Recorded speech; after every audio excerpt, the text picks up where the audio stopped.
As the Cactus League spring training schedule continues for the San Diego Padres. A beautiful afternoon in Peoria at the Peoria Sports Complex. It's the Los Angeles Angels against the San Diego Padres. We are in San Diego outside of Petco Park in our Fox studios as we get ready for Cactus League baseball. Welcome inside the studio, everybody. I'm Don Orsillo along with Mark Grant. Welcome to Padres baseball. Blake Snell will make start number 4 in a Padres uniform today, and he does it against an American League foe in the Angels. Can't wait to watch him work. Who doesn't want a left-handed dominant starter in your rotation? Well, the Padres made that trade with the Rays, and they acquired Blake Snell. And when you look back, the lowest ERA, Donnie, among left-handed starters since 2016. Now, this is pitching in the AL East. Some power. Blake Snell, number 3, after Clayton Kershaw, Chris Sale, with the 3.24 ERA in that time. And what we've seen this spring is very, very impressive. You know what you're going to get, but it's fun to watch him. We had him on last Monday, and the one thing that the veteran is working on is the fastball location, the glove side, away to lefties, into righties. Look at that, pinpoint control, and then the breaky ball. The breaky ball to lefties, also down and in, very, very tough. All told, the one big picture that sticks out to me, career batting average against for this guy, against Blake Snell, 223. Good luck, opposition hitters.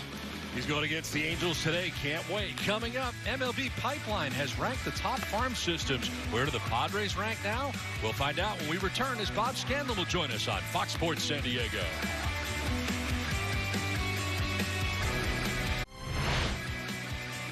Blake Snell getting ready to make his second-to-last outing of spring training before opening day. He, of course, joined the Padres during the offseason via the trade. A.J. Preller has used that tool 9 times since last year's trade deadline to put this playoff contending roster together. And over the last 12 months, he's traded 29 players away from the organization. Many of them, of course, prospects, which leads to the question, well, where does the Padres minor league system stand? It's in great shape still, even after all those moves. It ran 6th, and all the other teams ahead of them are going through a full rebuild. And the key thing right now is that the Padres still have maintained their top prospects. They still have 2 players in the top 10, including C.J. Abrams and Mackenzie Gore. No other team has more. And they have 5 players in the top 100 still. Luis Campusano, Robert Hassel III, my opinion, underrated Ryan Weathers. And that doesn't even include names like Tucupita Marcano, who's hitting .444 this spring for the Friars. The bottom line is this. A.J. Preller had to consolidate that talent. Otherwise, he risked losing it in the draft. But he's been able to hang on to the top pieces. He still has trade chips. And the bottom line is, in a season where a lot of teams are going to be going deep into their minor league system, these young players have shown that they are ready to get the call when called upon. Coming up next is Blake Snell. He has been tough on himself this spring. Can he live up to his own expectations? We'll wait and see. Padres, Angels. First pitch coming up next, right here on Fox Sports San Diego. Welcome back to Peoria, everybody. It's the Angels and Padres, and a beautiful day, not a cloud in the sky as we get it started today. The Padres and the Angels meeting.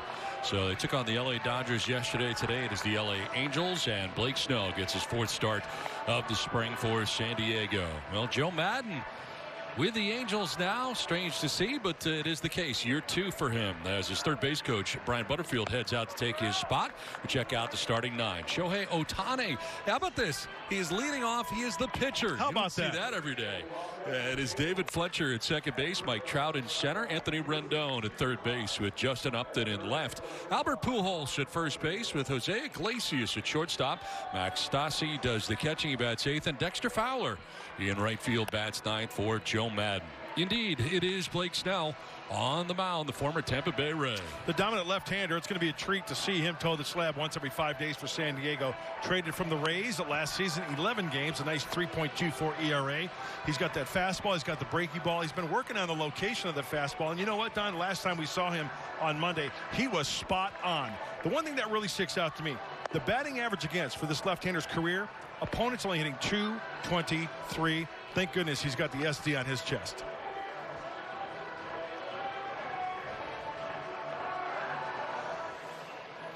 He was fun last time. Yes, he was. So watch the glove side fastball location and that breaking ball to both lefties and righties alike. Now, this is the second to last outing he'll have as a tune-up for the regular season. We're getting down to it, though. I mean, March the 21st here, as we get down the stretch run. Be interesting to see how many frames that Snell goes today, depending on how many pitches he throws. But Jace Tingler having a close eye on Blake Snell. Everybody, you know what, spring training is a long time. I mean, it was great to start on time this year. Everybody's anxious to play some baseball, but as you get to these dates, March 20th, 21st, 25th, you get itching to go. April 1st, right around the corner, opening day, the bell is going to ring. So stepping up to the plate for the Angels is Shohei Ohtani. Stepping up to the mic is the voice of the San Diego Padres, Don Orsillo. Don? All right, bud. Thanks very much. Here we go. Day baseball from the desert. Shohei Ohtani standing in to get it started. He will pitch today. He will lead off for Joe Madden. As Blake Snell ready to toe the rubber.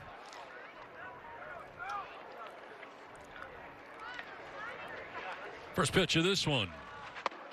Crowds him up and in for ball one, and we are underway.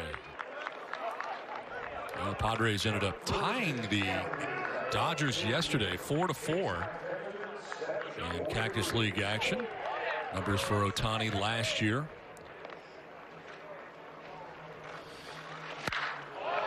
Sharply hit, and it'll drop out into left center field. Over is O'Grady quickly to get it back in. But Ohtani's got himself a base hit to start the afternoon for the Halos. Ohtani went up and got that fastball from Snell. He swung so hard his helmet fell off. Lefty on lefty. Boy, the wide stance, didn't even stride. He just pivoted on that back foot, threw the head, and singled to left center field. Last year hurt his elbow at a flexor strain, and during that first start only pitched an inning and 2/3, but hit the whole season. It's a tough out. Lead runner on and brings up David Fletcher as Ohtani gets that lead at first base. Looked like kind of a wet track over there at first base after watering down the infield prior to first pitch. Keep it pretty wet here. Yeah. And they can do that because in the desert, that field will just soak up that moisture very, very quickly. So they douse it pretty well. Yeah, as the afternoon gets on, gets very hard. See right there, Donnie? Oh, yeah. Yeah. That's some mud over there. Mm-hmm. Fourth start of the spring for Blake Snell. Last pitched on March 15th at Milwaukee. Did 3 innings worth of work in that outing. Scoreless pitching. Only 1 hit in the 3 innings. Had 2 strikeouts, no walks. You know, after that last pitch, you kind of heard Blake Snell yell out, it was a high fastball, missed a location. Here's the key. Watch the next pitch. You make the adjustment, his delivery, his arm slot, his release point. He's one of those cats that can really bounce back after a bad pitch. There you go. Jolts that one down the right field line into the seats. Now rather than going 2-1, now he's in the driver's seat at 1-2. This is the first time this spring that the Angels and Padres have met. They'll face them once more in Cactus League play on March 27th. We'll have that game for you. That one is actually on the road in Tempe, where they have their spring training, one of the further locations away from Peoria. It's a nice little facility they got over there in Tempe. It's kind of cool. Yep.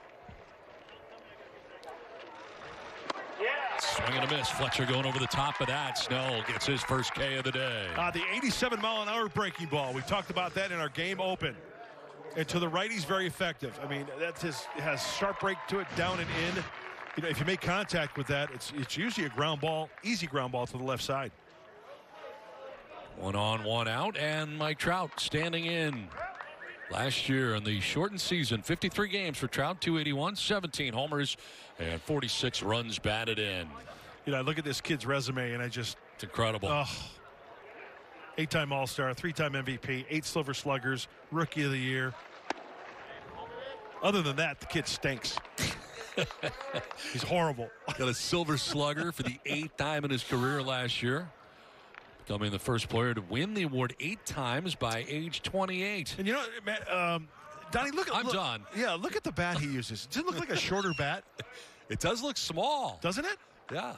He's up on the plate. He's got a short, quick stroke. He can get to the inside pitch. But what a short, compact, quick swing. He's fun to watch.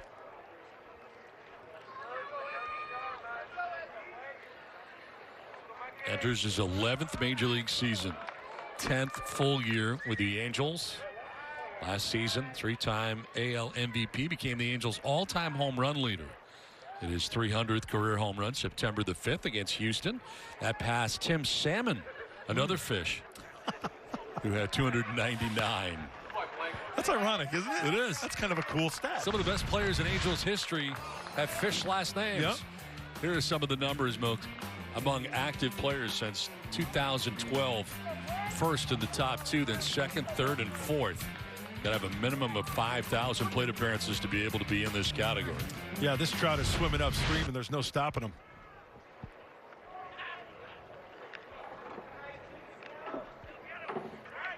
One and two the count here to Trout with Ohtani still at first base. A look over there. Long pause by Snell, and now he's going to go over to first base.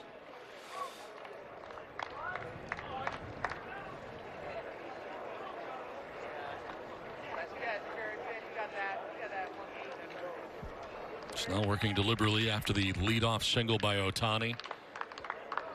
Fletcher struck out swinging. Now being very careful, and you understand why with Mike Trout. But he is ahead of him, 1-2. Foul that one in and out of the glove of Caratini. Could have held on. That would have been strike 3. Yeah, that's one of those that a catcher, you can't practice that. That's just one of those where if the baseball sticks in your pocket, yeah, it's the old strikeout. But out of the webbing. And we'll do it again. Ball and 2 strikes to Trout with Ohtani at first. 1 down here in the first.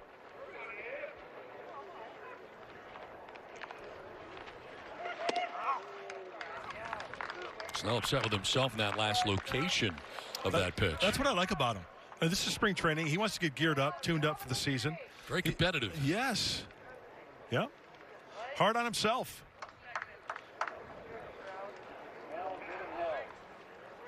I'll tell Blake this is a spring training game. Yeah. I mean, he is locked in, focused here out of the gate. And a real battle with Mike Trout. He thinks the winner of this game gets to go to the World Series, right? It's game 7. 2-2. Very high and not chasing that.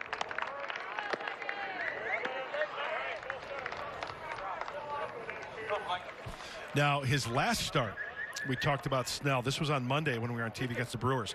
There was a 3-2 count. He threw that breaking ball down and in. That showed me a lot. Confidence in that breaking ball. To Mike Trout, what he can do damage. Let's see if he throws it here. 3-2.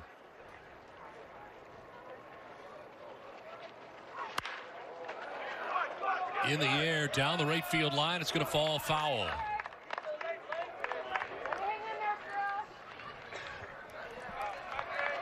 There was that breaking ball down and in. 87. In the midst of a meeting with himself right now, back of the hill. And dealing with Trout and a full count here with 1 out in the inning and Ohtani at first.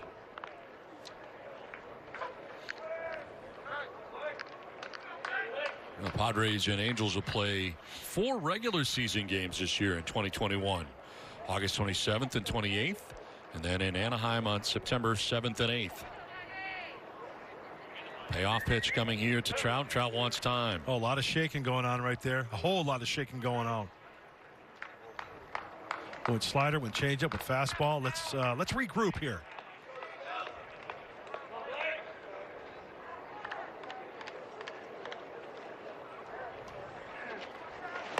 Swing and a miss, and he strikes out. Trout comes back to get him. Back-to-back Ks for Blake Snell, 2 down.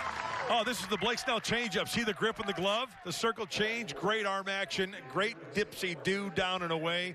Looking for the heater. Pulled the string. Grab some pine. Tricked him. Yep. So 2 down. Ohtani at first base, and brings up Anthony Rendon. Former Washington National coming to the plate here. Hey, so stick that in your craw, Donnie. 3-2. Blake Snell. Not afraid to throw the off-speed stuff. Not just the old number 1. Skips in and blocked nicely by Caratini. No advance at first base by Ohtani.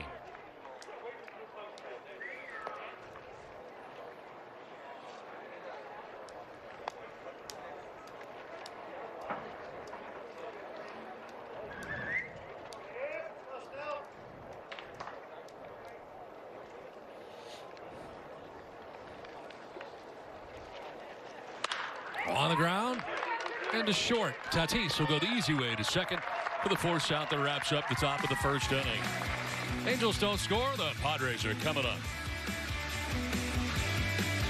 Peoria at the Peoria Sports Complex. The Angels don't score in the top of the first inning. Padres coming up in the last of the first inning. And Jace Tingler with a good-looking lineup today. Featured against these Angels as Brian O'Grady is going to lead it off. He's in the top spot for the Padres and getting the start in center field. Fernando Tatis Jr. at shortstop. Jay Cronenworth at second base with Jerks and Profar at first. Will Myers is in right. Ha-Sung Kim at third base today with Victor Caratini doing the catching. Jorge Mateo's in left. And Blake Snell, the pitcher, is batting today out of the 9th spot for the Padres. Shohei Ohtani on the hill today for the Angels. He led it off in the top of the first inning, and he is the starting pitcher today for Joe Madden. Talked about last year how he only accumulated an inning and 2/3 of work last season in the 60-game schedule. Hurt his elbow, flexor tendon in his first start. Only went that inning and 2/3. He hit the whole year. And you can just throw those numbers out because if he's healthy, he's nasty. He can touch 100 with the fastball. And he throws an abundance of different pitches. Fastball, slider, cutter, curveball, changeup, split. Shohei Ohtani on the hill for the Halos. There's a split he's going to throw right now. Love to watch the two-way athletes, especially in baseball. Ohtani with the shillelagh and with the arm.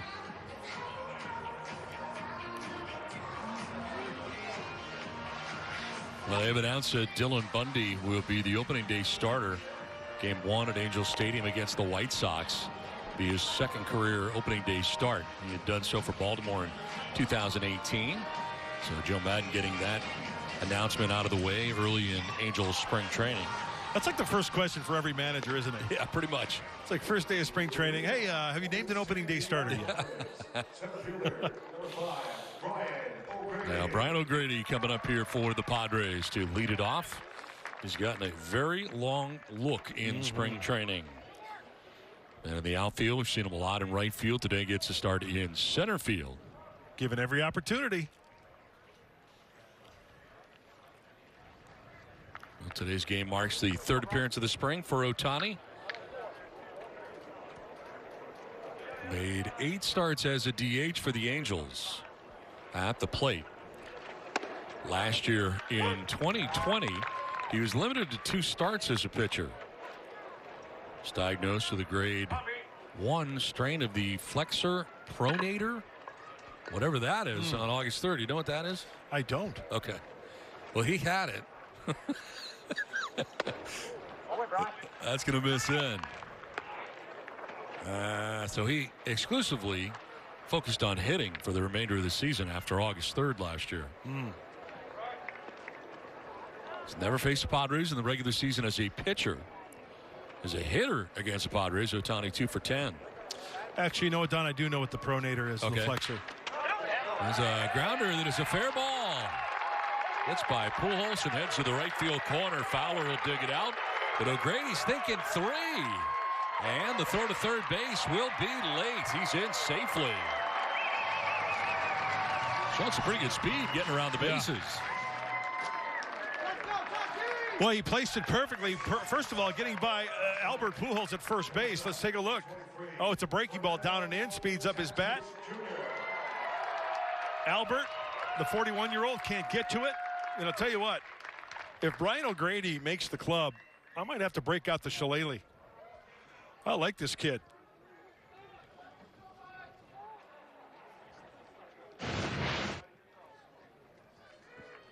Now just a little ground ball in the infield. Fernando knows that to get that run home.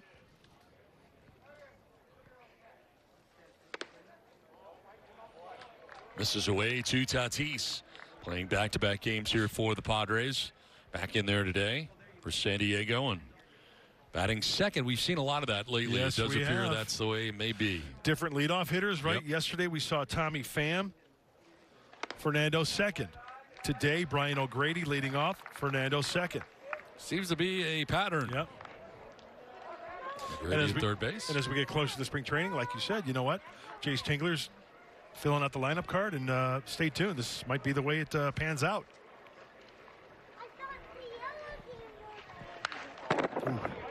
Ripped there as he sends it foul back to the screen. Pretty good cut. Didn't miss by much as we look at the numbers last year. Played in all of the 60 games, the shortened season for the Padres. And 59 of the 60, 17 home runs.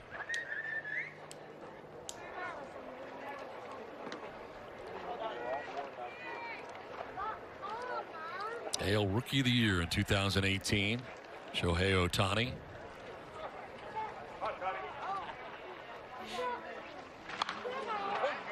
Fouled off to the right. And it evens up at 2-2 now to Tatis. Of course, Ohtani had the Tommy John surgery, did not pitch in 2019.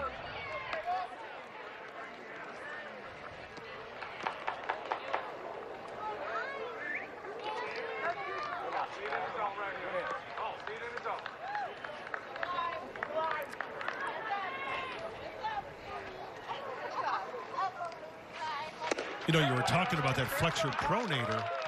Well, Tommy John surgery, it's on that bone on the inside of the elbow, right, to where they replaced that tendon. Well, the pronator is down a little bit more down towards the elbow, a little bit away from the elbow on the same side, the inside that pronator muscle. So that's the area that Ohtani was concerned about and had an issue with. Makes sense why they went away from him pitching for last year as he strikes out Tatis. Foul tipped into the catcher's mitt. Out number one comes by way of the K. You know, that looked like a split finger fastball. Let's take a look if we can out of the hand there. Wow, that's got some late break to it and great location down and away for the first out. So one down. O'Grady's at third base, and it brings up Jake Cronenworth. 285, 4 homers, 20 runs batted in 54 games last year. He was vying for the Rookie of the Year spot. Take strike one.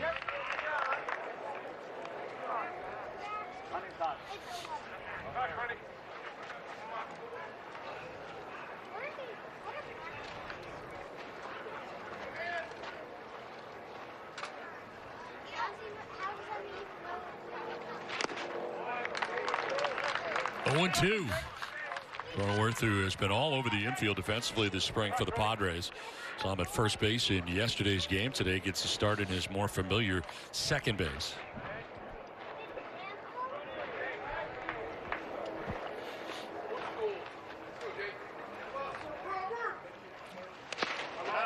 Bouncing in, and it's 1-2. Well, a nice stop right there by Max Stassi. Very nice. As a catcher, you're going to have to anticipate with the pitches that he throws, you know, with 2 strikes, especially the breaking ball, the curve ball, especially the split finger.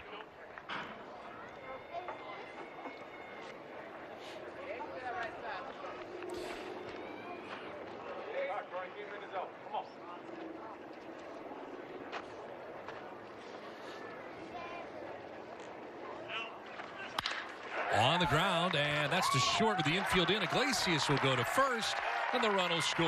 The Padres jump on top 1-0. O'Grady scores on the ground out by Cronenworth, and the Padres strike first today. Hey, just a little game of pepper. That's all it is. Even though the infield was in. Also looked like O'Grady going on contact as soon as that ball was struck. He was off and running.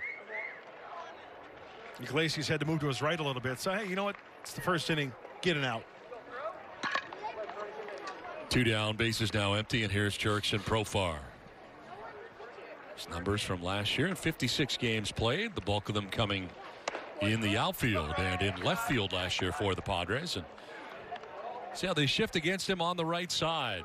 I'm wondering, Jurickson playing first base.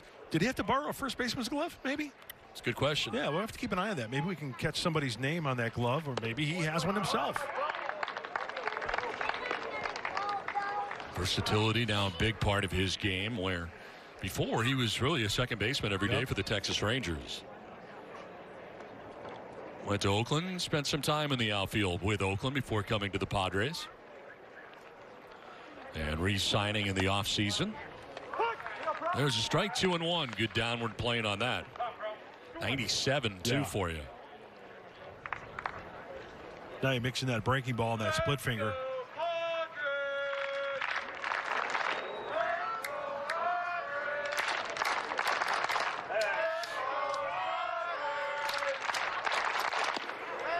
That one fooled him, and it's 2-2. Looked like Uncle Splitty.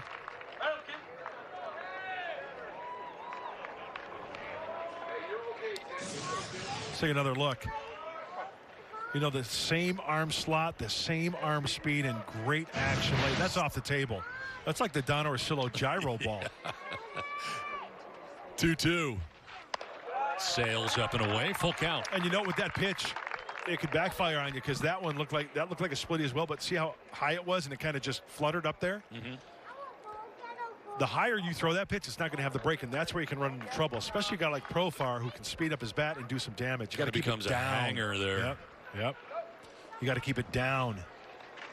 That was down, back to the fastball again, and it's fouled off by Profar. Yeah, and when you throw that splitty and then you throw that 96 fastball, you're going to be late like Jurickson was just there. 20th pitch of this first inning coming up for Ohtani. He always sets up with the split finger grip. If you look at his hand right now, it's got the baseball in his hand, and then he adjusts accordingly in his glove. Breaking ball, and it is lifted in the air to center field for Mike Trout, battling the sun. Glasses on, makes the catch. That ends the first. Padres get a run, lead it 1-0 after one. Welcome back to the desert. Good news coming out of Peoria for the Padres. Dinelson Lamet will be making his first start of Cactus League on Wednesday night versus the San Francisco Giants. You remember how dominant he was last year. 12 games started, a 2.09 earned run average. He's missed all of spring training so far with the strained elbow. The Padres purposely being very conservative with him, but he's checked all the boxes so far, guys, including a simulated game on Thursday in which he pitched a couple of innings. Did they get up, have a little rest in between, and that was the final determination. He came out of that feeling good, and the Padres said, okay, it's time to get him into some games. He won't be ready for opening day, but the more important thing is the Padres want to be sure that he's ready at the end of the season, hopefully for some playoff baseball. Good news, Dinelson Lamet on the way back, guys. Don, Mud, back over to you. All right, Scan, that's great news. We were kind of wondering when he was going to get his first appearance, and now we know, Wednesday. So all eyes will be on Peoria for that, as Lamet is certainly a big part of what the Padres want to do this year. Boy, when he is healthy, he is fun to watch. One of the better sliders in all of baseball. I mean, my goodness, he was fun to watch. There's former Padre Justin Upton. Another guy with a short, compact swing. Put a charge into one.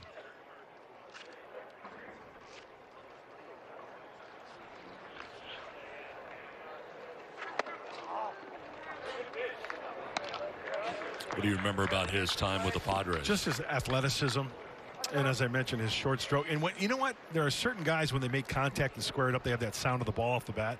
I think he's in that category. He can spin it on an inside fastball with the best of them. With 2 strikes, there's that certain area where you better get it in enough to try to tie him up. Snell and Caratini have been going back and forth here quite a bit, and we saw it in the first inning. Trying to get on the same page. Like to right and falling fast. That's in for a base hit. Myers quickly over to grab it. Upton aboard with a single. Start things here in the second inning for the Angels. Oh, he was short and quick to that one, fighting that one off, going the opposite way.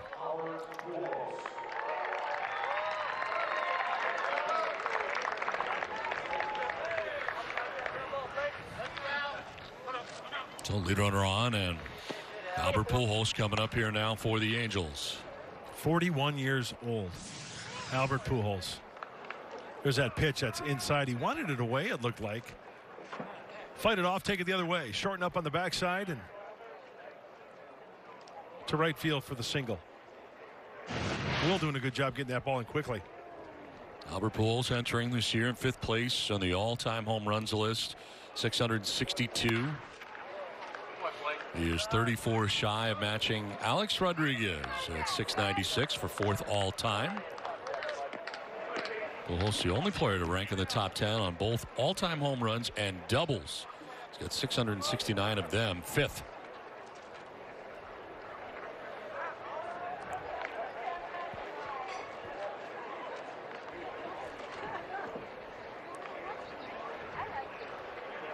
No one to Pujols. Lifts it in the air to center. O'Grady's out there today. And he'll take care of out number 1 of the second inning. So Upton back to the bag at first. Pujols retired his first AB of the day, and that'll bring up Jose Iglesias, a very good defensive shortstop for the Angels, who's been well traveled over the years. Yeah, Tigers, right? Started with Boston. That's right. So you saw his act, right? I saw him come up from the minors of the majors, and what was he really good at?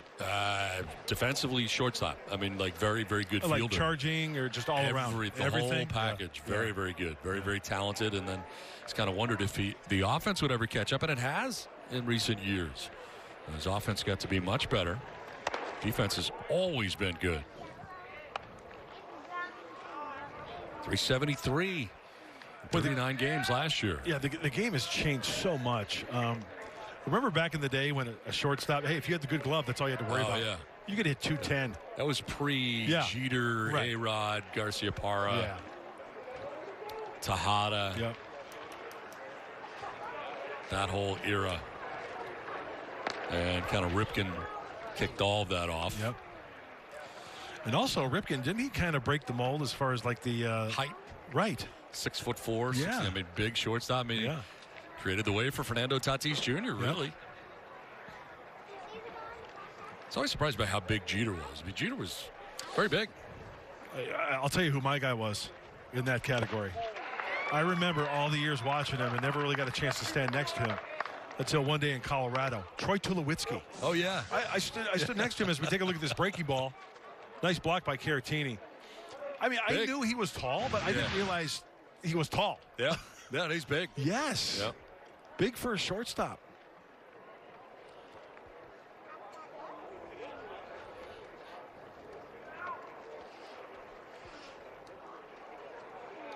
Toss over to first, and back to the bag is Upton. Held on over there by Jurickson Profar. I didn't get a real good look at the glove to see if that was his or not. That's right. We got to take a look at that glove, see if there's maybe an embroidered name on there that he's borrowing from somebody.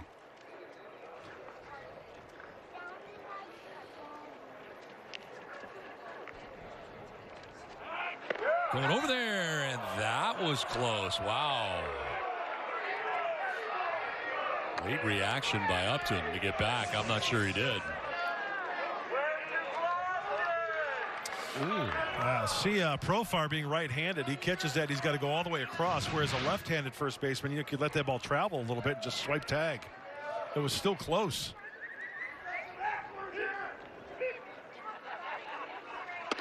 Yeah, I think Hosmer gets him there. Yeah. Yeah.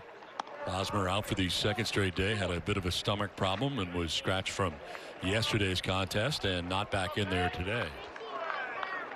It's Cronenworth yesterday, it's Profar today. You're in there tomorrow.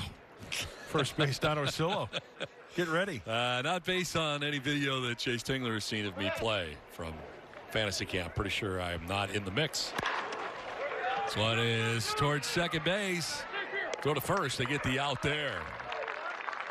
And taking second is Upton, who was by Cronenworth by the time he could field it.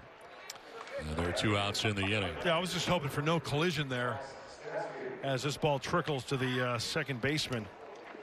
Jay Cronenworth, good concentration, concentrating on the ball. And remember, the runner has to yield to the fielder, so he has the right of way. So the runner's got to veer off or stop, allowing that fielder to get an attempt to field the baseball. Still seen some collisions over the years. How about Mark Pryor and when he was with the Cubs at second, going into second base, and he hurt his shoulder. I can't remember who the second baseman was. There's the glove for Jurickson. No name. No name? Doesn't look like there's a name on there. Okay. Oh, cross up. And a cross up there.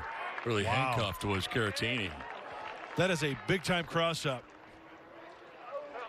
And the one thing that comes to mind first as Upton takes third base is that, thank goodness, it looks like Caratini did not get hurt. Let's take a look. He's expecting one pitch. He gets the... Oh, he's looking break ball. He got a fastball. Yeah. Wow. Lucky to get anything on that. Like they get the heel of the glove on that. And they talk it over. Got a mix up there. That's got to be the worst feeling for a catcher.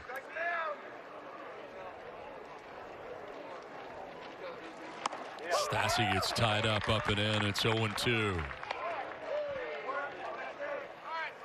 Well, the Angels are celebrating their 60th anniversary as a franchise this year. Wow. Special year for the Halos.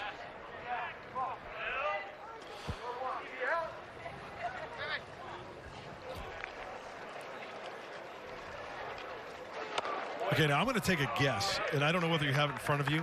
This is just me growing up as a kid and being a baseball nerd. First manager was Bill Rigney? I don't know that.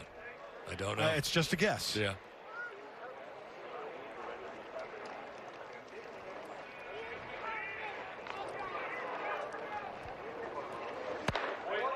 Up and away, 2-2. And Snell not happy with the location of that pitch, battling himself a little bit today.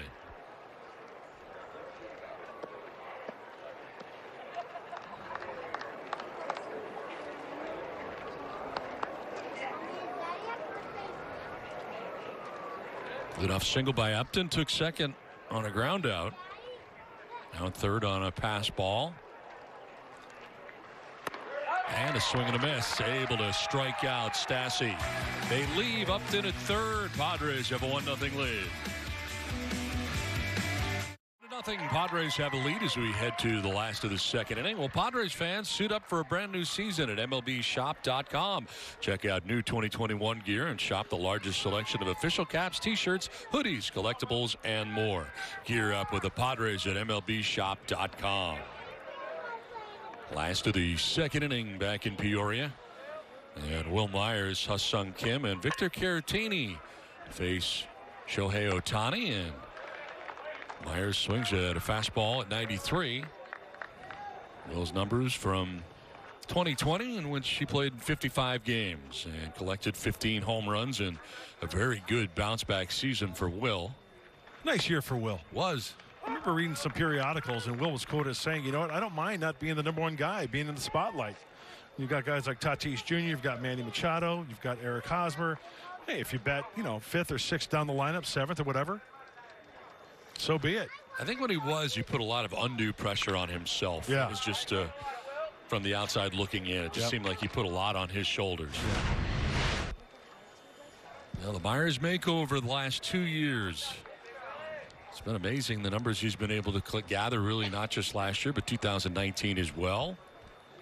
Better command of the strike zone, I would have to say. Swinging at fewer pitches out of the strike zone. I know it sounds simple, but he made the adjustment. Using right center field. We've said that all along about Will.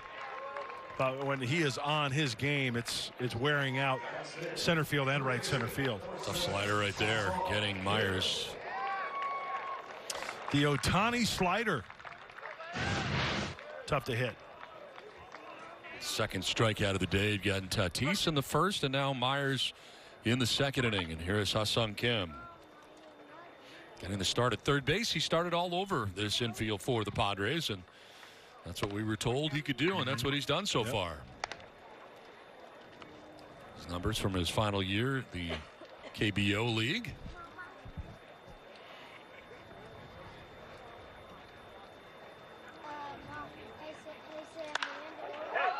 To right field, and Fowler is right there to make the catch. 2 down. Well, it looks like a beautiful day in Peoria, and I'll tell you what, if I was there today just enjoying a big league ball game, I would be right behind home plate with the shorts, the flip-flops, and the floppy hat sitting next to the general manager, A.J. Preller, because that's what he's doing. Exactly. A.J. is perched behind home plate, watching all these players, watching this game. And that's the attire I want to be in. 2 down, 5 in a row, retired by Ohtani. And it brings up Victor Caratini.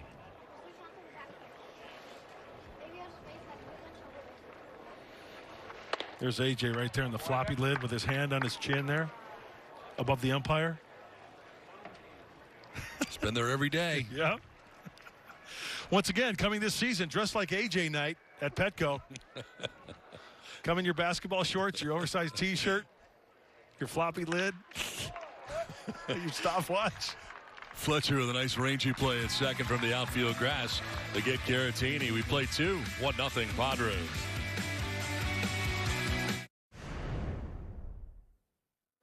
My favorite food is probably any Italian food you got. But don't give me like some weird stuff. I mean, I know there's some weird Italian food. Just give me the regular pastas and pizzas and we're good. And don't put no vegetables on my pizza. Thank you. We're not doing that. That's Blake Snell. He is quite the character, and he has always been very outspoken. In fact, early in his career, when people were questioning his ability to accomplish his full potential, he said, I heard a lot of people saying I won't or I can't. Well, it kind of pissed me off, and I said, I will. I don't care what you say. Just watch. Well, he's proven everybody wrong, winning a Cy Young back in 2018, guys. He's a lot of fun.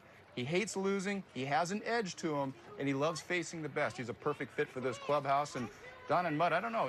He might not like the same pizza as you guys, though. No, there'll be no veggies on that pizza. Oh, he kind of gave us the stink eye, too, when he was talking about no veggies on the pizza. No veggies. Oh, just keep it basic. He likes the basic Italian foods. Since he doesn't like vegetables on pizza, I don't know if I have the nerve to ask him the next question. How about pineapple on pizza? Oh, no. I'm pretty sure that's a no. I'm a fan. Not me. Canadian bacon and pineapple? Nope. Sorry. Thanks anyway. Extra sausage for this kid. Extra sausage. The meat lovers. Yes. Stock it up. Yeah. And I do like some veggies. I mean, mushrooms, they're a vegetable, right? This one is grounded left side, cut off at third by Kim. And the throw in time to get Dexter Fowler. Played that on the big hop. Infielders have to make that decision, you know, those choppers, to where do I charge it on the big hop or the short hop rather, or play it back? And he had plenty of time to catch that one and erase Fowler. 4 in a row retired here now by Snell. 1 out in the third. Second time through the order now for Snell, and it is Shohei Ohtani. I got a little tip for you if you've got leftover pizza in the refrigerator for the next day. Is this free or do I have to pay for it? It's free advice. Okay. Do not microwave your pizza. Really? No. Makes it soggy. Put it in a skillet. Get that skillet nice and hot. Put your pizza on that and let it maybe 4, 5, 6 minutes. Crispy crust. Good to go. No microwave for leftover pizza. And for strike 1-1, how about an air fryer? That's what I've been using to reheat my pizza. It does nicely, I thought. If it works for you. Yeah. Seems to be working. It's not soggy. Good for Donnie. Yeah.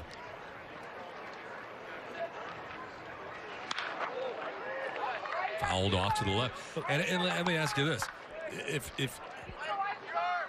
you're crisping the bottom of the pizza, is the top getting melted sufficiently enough under your skillet? If you leave it on long enough.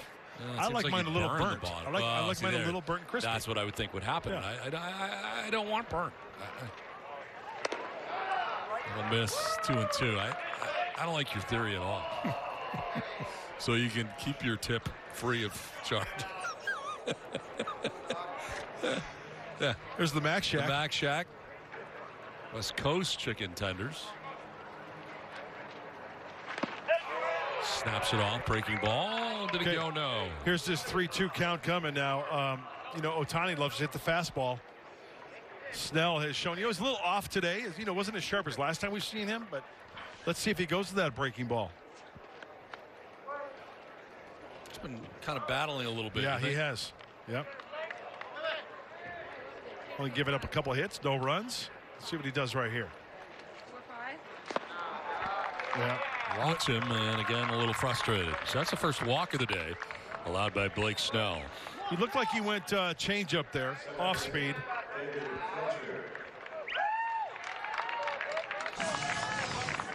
Let's check it out. You know what? I'm going to take that back. That looked like a breaking ball, like a shorter breaking ball. I stand corrected. 1 out, 1 on for David Fletcher, a strikeout victim in the first inning. Now from the stretch is Snell.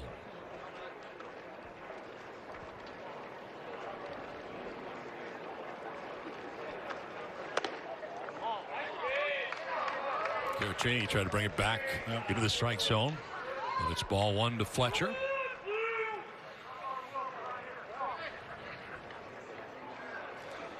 Well, the ideal thing here, falling behind, maybe something off speed, you have them roll it over. Roll that old 2-ball. Let the infielders work for you.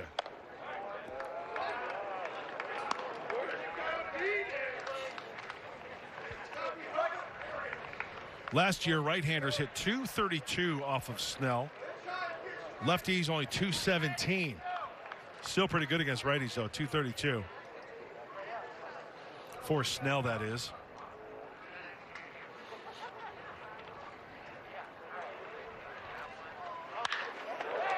Solid contact here to center, and O'Grady drops it. Clanks off the glove in right center field. That'll get Ohtani to third.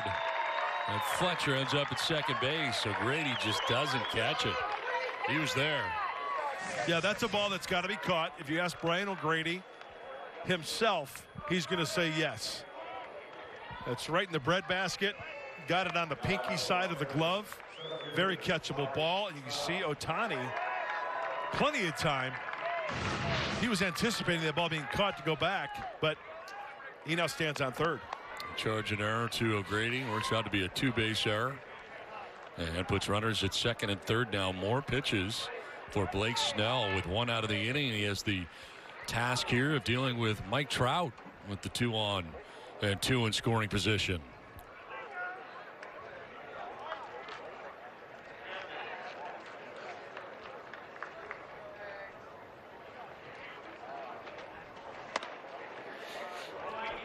Fastball up and away at 96. All right, a little test time right here for Blake Snell. Second and third, fewer than 2 outs. You know, the ideal situation here would be a strikeout, but you got Trout, right? You got first base open. So many things you can try to do here. Anthony Rendon on deck. I want to be on the same page as Caratini. And it looks like Blake is doing all the talking right here. Here's my game plan. This is what I want to do.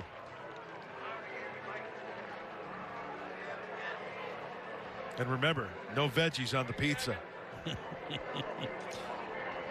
Well, these guys working together. He's giving him an earful right here. I mean, he's taking charge. He's doing all the talking. Yeah. And see, this is what I think is cool.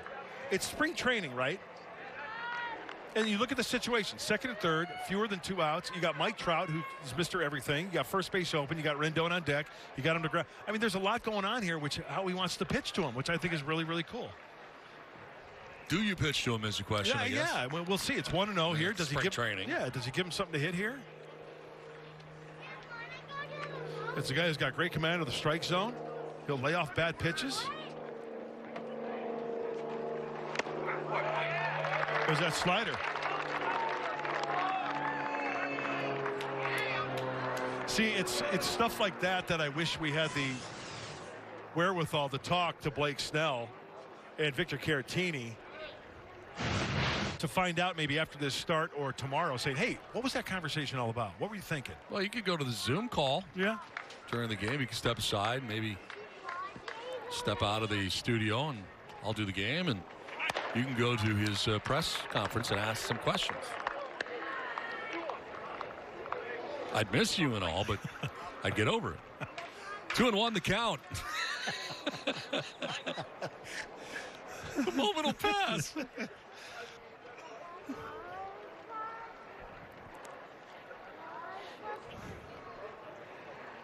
Trout a strikeout victim in the first inning. 3 Ks today for Snell. Yeah, this might be the old pitch around as he goes to 3-1.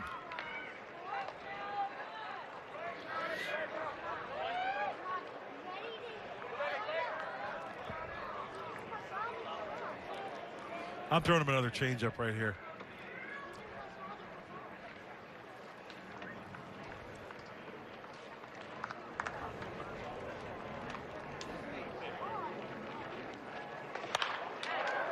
Down the right field line and foul down by the tarp area. Full count. Good battle going on here. Blake Snell and Mike Trout, two of the game's best, going head to head.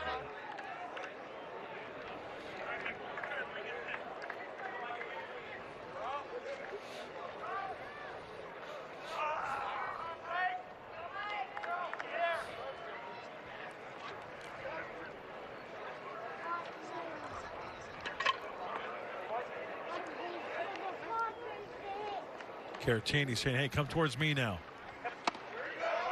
Missed away and walks him. Second walk of this inning, second walk of the outing allowed by Blake Snell. As we take a look at this pitch, yeah, that's off the plate. You know, Caratini wanted it inside. Okay, now it's time to regroup. You've got a guy who hit a ground ball his first time up. Yeah, fielder's choice to end the first in Rendon. So try to work for a ground ball right here to get two to get out of this inning. 50th pitch coming up here. Snell's had to work hard, and it's not done yet with a bases loaded scenario, one out, and Anthony Rendon the hitter.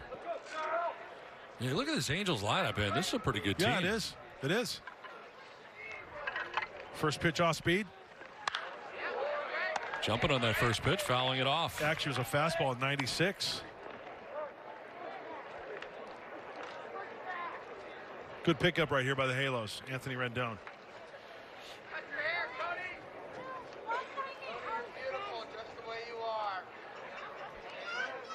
Top 5 MVP voting 2 times in his career. Good player.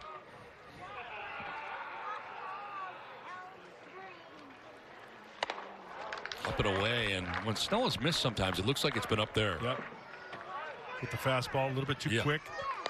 Sometimes that could be a little bit too quick with the body and the arm not catching up, not getting that release point out in front. So it's a mechanics issue? Mechanics issue. But the good ones adjust the next pitch.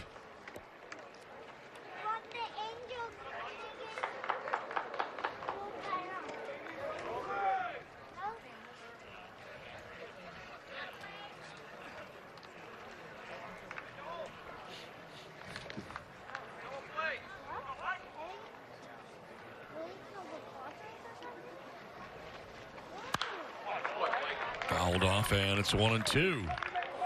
Battle continues. Anthony Rendon. Well, he finished third in OPS since 2017 behind J.D. Martinez, Freddie Freeman.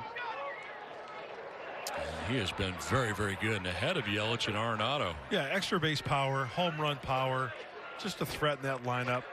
Hitting fourth today for the Angels, and as Donnie said, this is a potent lineup. Can hurt you. Felt like he was very underrated when he was with the Nationals. Yeah, you think because of like Arenado and being in the National League with the Nationals. Yeah.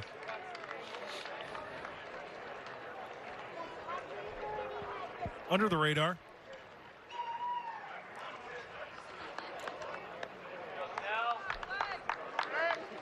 Bases filled with Halos. Ohtani at third, Fletcher at second, Trout at first, one out. Here in the top half of the third inning. Wow. Skips in. Good block by Caratini. And a full count now. No place to put Rendon. Blake Snell, not as sharp as we've seen him on our last TV game when he started. And you know what? It's not necessarily a bad thing. A chance for him to work things out, work out the kinks, be in these situations, to have to face legitimate big league hitters like a Rendon, like a Trout, like an Upton, Pujols, if it gets that far.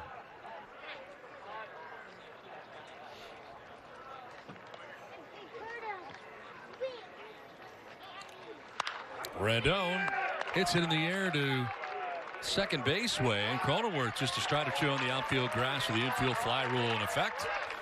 Makes the catch for out number 2. So lengthy at bat, but Rendon ends up popping out. No advance for the base runners. And there are 2 outs here in the third inning. Not out of the woods yet. So 2 down. Here's Justin Upton, who singled off Snell last time up. As a pitcher in this situation, you got to be very, very careful. First pitch fastball, because I'll tell you what, if he gets something to his liking, Justin Upton is going to come out of his shoes and try to do some damage. Gotta be very careful. So you're saying stay away from the fastball? Well, if you're going to throw the fastball, you better make sure you put it where you want to. See if he goes off speed here, but if it's the fastball, put it in a good spot.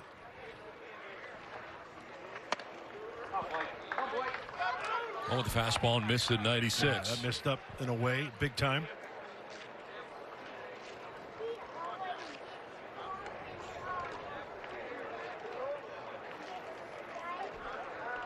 Two walks and a costly error in center field.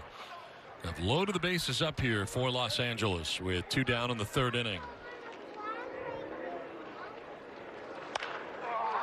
Grounded to second. It's Cronenworth to first, and Snell pitches his way in and out of trouble in the 3rd. Padres have a 1-0 lead to the bottom of the 3rd. 1-0. The Padres on top of the Angels as we head to the last half of the 3rd inning. Get ready for one of the most anticipated seasons in Padres history with Fox Sports San Diego's season preview show featuring exclusive interviews and Mark Grant, as well as expert analysis. The season preview will get you set for the 2021 season. Be sure to join us today, right after today's game. It's here. It's upon us. It's going to happen. People are going to see it. Oh, yeah, good stuff. Stay tuned. Look at the 2021 Friars. We'll have Mark Grant and also some expert analysis as part of the show from some other people. Can't wait. Guys like Mark Sweeney. Mike Pomeranz. Yep. Like to welcome John Kruk to the game, taking in a big league ball game. John and Ron Kruk. Coomer. Great. And Ron Coomer. Coom Dog. Coomer on the left. John Kruk on the right. Great teammate. Great guys. Yes, both terrific people. Coomer and Kruk. Wow. I worked with Coomer. He was a partner. Ron's great. Yep. He's from my neck of the woods. He was doing Twins pre and post at the time, and he filled in. That's right. With me some years ago. He was just really, really good. Yeah. Enjoyed my time. So here is Jorge Mateo. Lead it off in the 3rd inning, and Shohei Ohtani back on the mound again for the Angels. Mateo, Snell, and O'Grady scheduled to bat in the inning.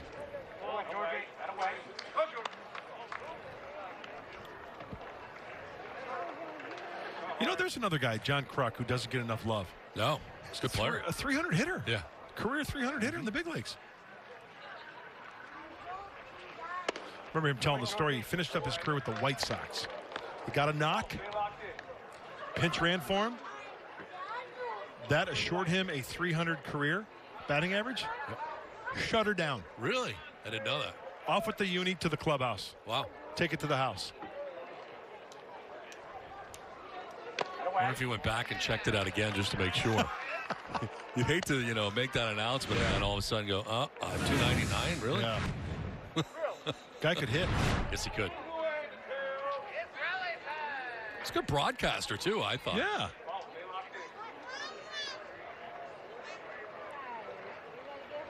Expert analysis.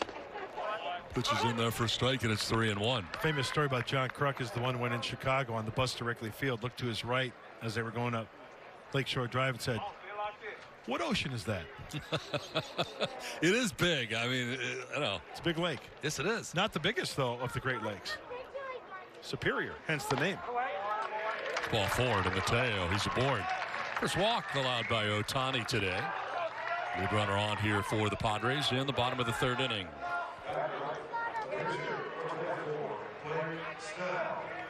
Comes Blake Snell. Let's see if he swings the bat. He's 0 for 8 in his career. 3 walks, 3 strikeouts for Blake Snell. Bunt him over. Get that bunt down. See the technique. Bat out in front. You get the feeling they're just not going to try and make any kind of contact. Hey, I will say this once again, and I mentioned this on TV 2 games ago, whatever. I have no problem with the DH. Yeah. I have no problem. And I've changed my tune on that because I was a big fan of the pitcher hitting.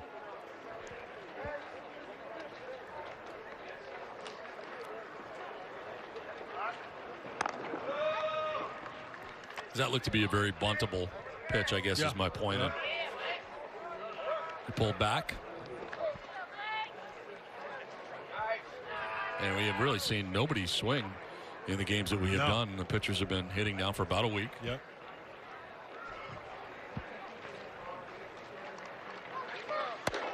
That's taking again. Kind of obvious. Isn't this exciting? Well, maybe they are planning on the DH being part of this and decided sometime right before the regular season that pitchers won't have to hit. So why do it during spring training if they're not going to need to? And risk any kind of injury, especially during spring training. Sure. Maybe moreover.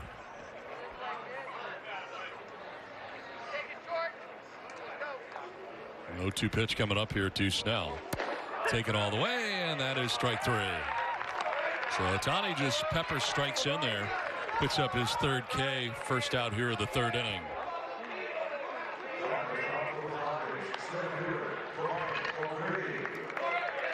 Top of the order, second time through now for Ohtani, and it's Brian O'Grady. And a triple in the first inning down to the right field corner, and came around to score the lone run of this contest.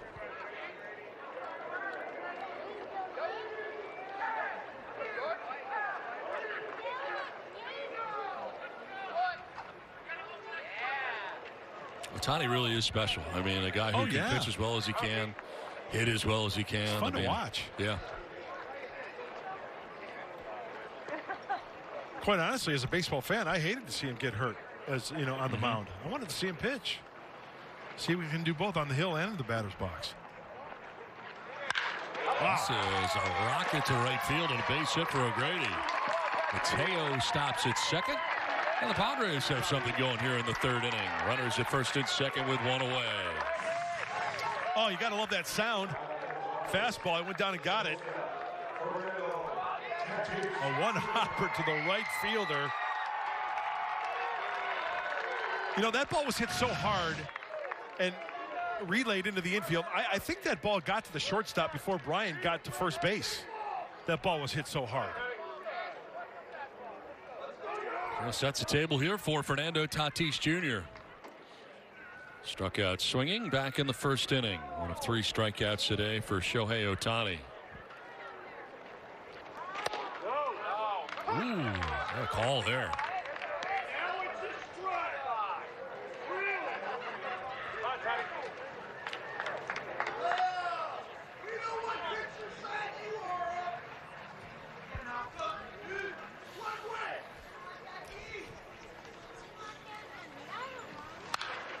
Fouled back, and it's 0-2. I think 2 of the game's best players in this game today, Fernando Tatis Jr. and Mike Trout. Well, how do they size up? Fast starts through the first 143 games. Some pretty comparable numbers. Tatis with more home runs and RBIs. Trout has the edge in batting average, and it's all about adjustments. Trout has proven himself as that elite player. Now it's time for Tatis Jr.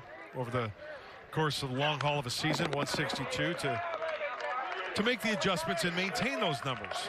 Yeah, that's the thing. I mean, we've seen him the last 2 years, but he has not played 162 games yet. He's not played a full season yet. Correct. Which is kind of amazing. Sure.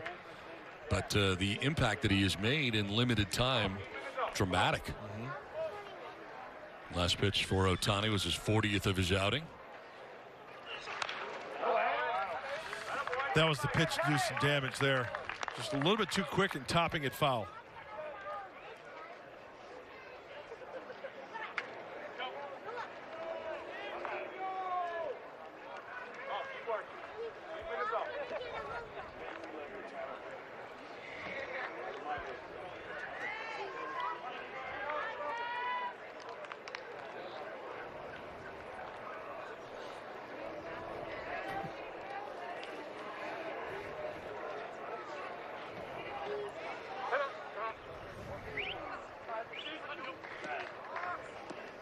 Leadoff walk to Mateo started this inning. Struck out Blake Snell looking. O'Grady with a ringing single to right field. 2 on, 1 away. And Tatis down to the count 0-2.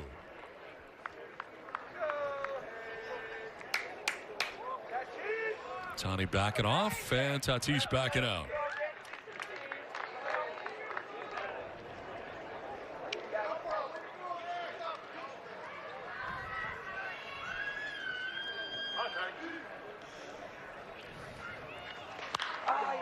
Popped up. Down the third baseline, Rendon will take care of out number 2. Infield fly rule in effect, 2 down. So Tatis 0 for 2 today. And you know what? Second time we've had the infield fly rule today, and it's worth noting. A little bit of, maybe a refresher course. Infield fly, first and second, or first, second, and third, fewer than 2 outs. Right? Mm-hmm. Runners can advance at their own risk with the chance of being tagged. Remember, it's not a force play. It's a tag play at that point because the batter is out. So at your own so risk. if your own risk to try to advance, yes, it's a tag play. It's not a force play. So the infielders, be aware. If the runners try to go, it's a tag. Don't touch the bag. It's a tag play. That's what happened with Cronenworth earlier in the game, he was actually in the outfield in short right field when they put it into effect. Correct. That is at the discretion of the umpire. Correct. So I just thought I'd point that out. And you know what the umpires do? What do they all do, point Don? to the sky. Yeah, they do. Yeah. So a lot of people, what does that mean with the infield fly rule? Well, the guy can drop it, and he's still out. Mm-hmm. It's already been determined the out has been recorded. And that's why if the runners try to advance on that situation, you don't pick up the ball and throw it to third base or second base and step on the bag. Right. It's not a force play. It's a tag play.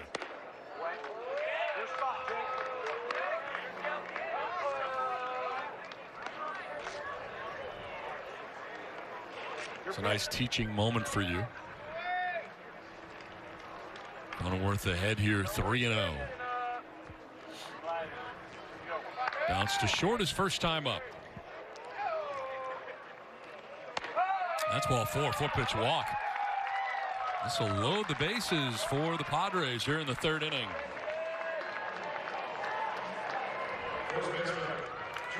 Well, second time around for Jerks and Profar with the bags drunk with monks. See if he can do some damage.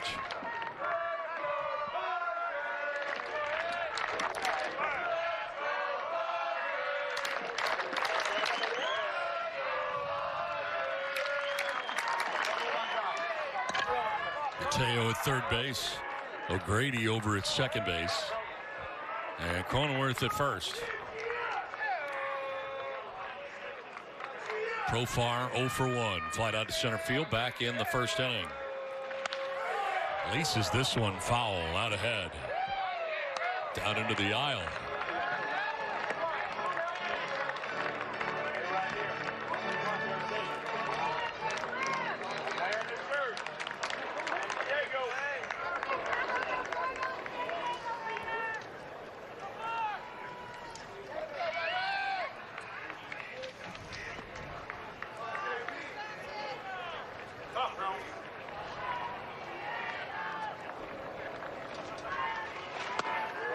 High strike call has Profar down 0-2.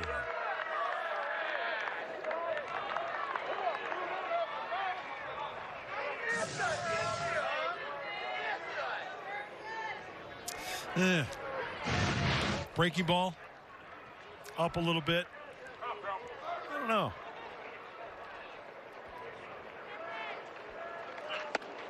Zips a fastball down and in. There's 100 for you.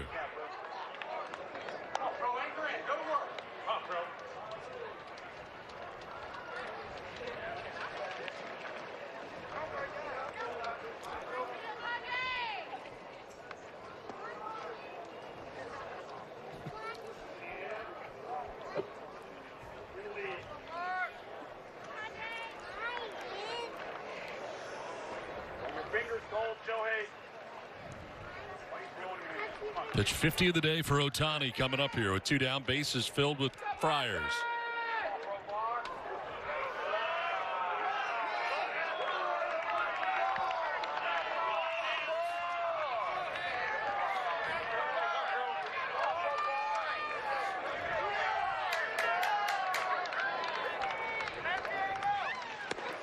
Strike 3 call.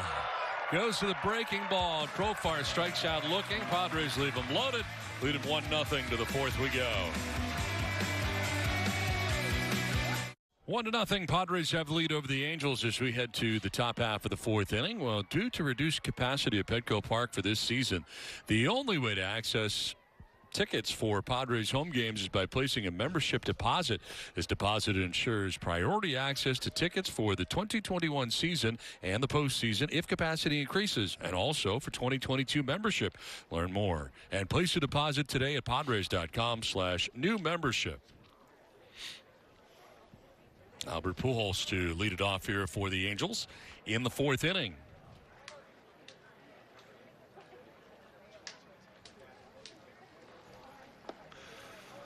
Blake's now out there for his fourth inning of work. 58 pitches so far in this one.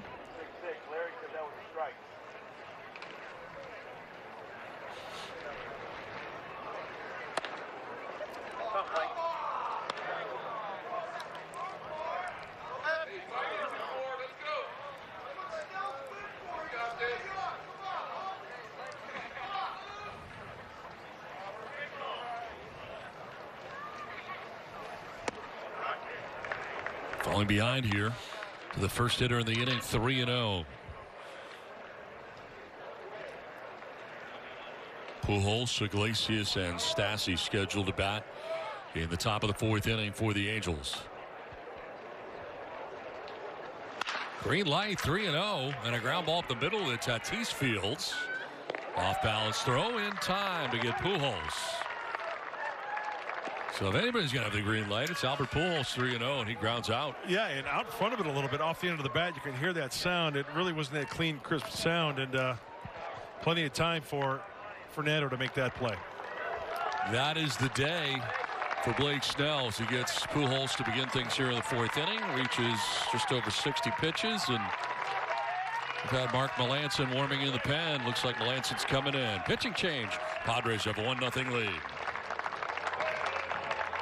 Well, we've seen plenty of Mark this spring training. Last season, 23 games. Throws the cutter, the curveball. In that competition for the closer's role. He's got the most career saves of the relievers competing for that role. And the thing about Mark Melancon that sticks out to me. Whoa, right back at him. Catches it in the air for out number 2. Is that Mark Melancon goes from the full windup, not like a lot of relievers going from the stretch. It's an abbreviated delivery, but there's hockey suit coming. This is kind of like a changeup. This one really wasn't hit that hard as you watch. It's off the end of the bat. Still good concentration from the right-hander. And as Don Orsillo would say, return to sender. Address unknown. I would not say hockey suit. Of course you wouldn't. No. Because I still don't know what a hockey suit is. I'm a big NHL fan. Spent 5 years in the AHL broadcasting really? game. Yeah, 5 years. Okay, Jim Carr. 5 years in the AHL, the American Hockey League. Is that right? Yeah. And plenty of college hockey, too, on my resume. And I don't know what a hockey suit is or means. You mean like a hockey uniform? Is that what you're saying? Like a goalie suit. So it's not a suit. It's a suit. It's not a suit. What is it then? A uniform or a sweater in hockey. Not the equipment. Okay, but that's not a suit either. I don't, you suit up. Hockey suit. I don't get That's it. what I say. I know. Oh, I'm aware. I just don't know what it means. Is this the 5th or 6th year we've worked together? This is 6, Is right? it 6? I think so. 16, 17, 18, 19, 20. This is 6. Year 6. I'm great at math. And there's a lot of your smack that I don't know what it means. And we'll start with hockey suit. What anytime it goes back to the pitcher anywhere near him. It's a hockey suit. Goalie having to suit up in his gear to make the glove save. So he should be in hockey gear. It's a suit.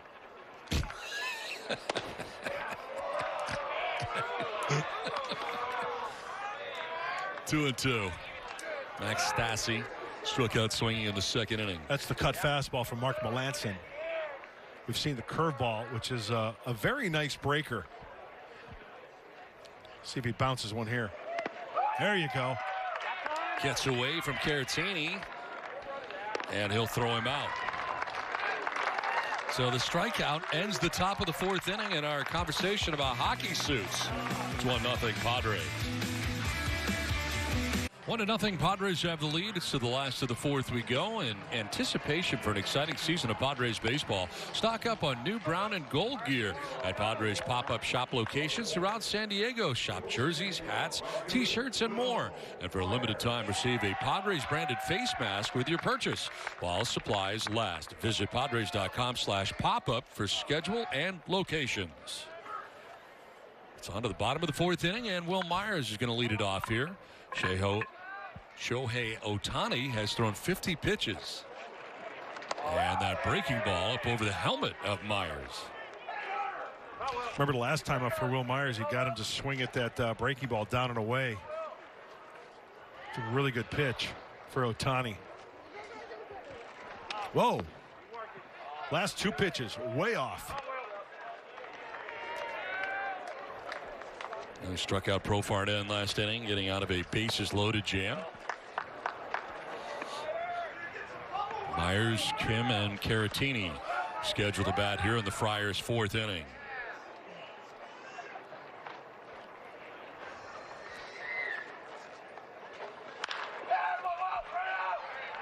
On the ground to short and on the run. Iglesias gets it there in time. Had to charge hard in to get that. And a nice play by Jose Iglesias for the first out of the bottom of the 4th inning. Oh, that's not an easy play. Kind of the swipe on the side on the short hop.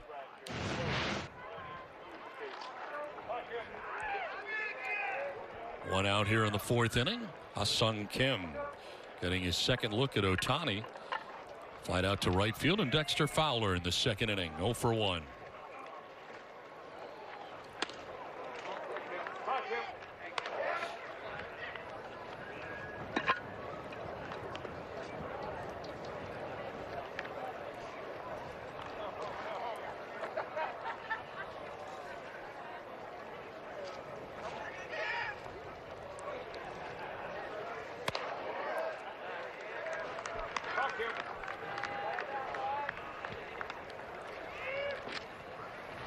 Padres had a chance to add to their lead with the bases loaded in the 3rd inning, but Profar struck out looking to end the inning, and that was the 4th strikeout compiled today by Ohtani. That's away, and it's 3-0. A little frustrated there with his location. You know, we talk about Kim and his power that he had in the KBO, 30 home runs last year, but that's awesome. But remember, when he gets on base, he can steal the bag too, because he averaged 20 homers and steals the last 6 seasons. 2020 guy. Yeah. So a threat on the base paths as well. Take it all the way there. It's 3-1. Yeah, a lot of the video that we saw after he was signed by the Padres, a lot of power from what we saw in the video.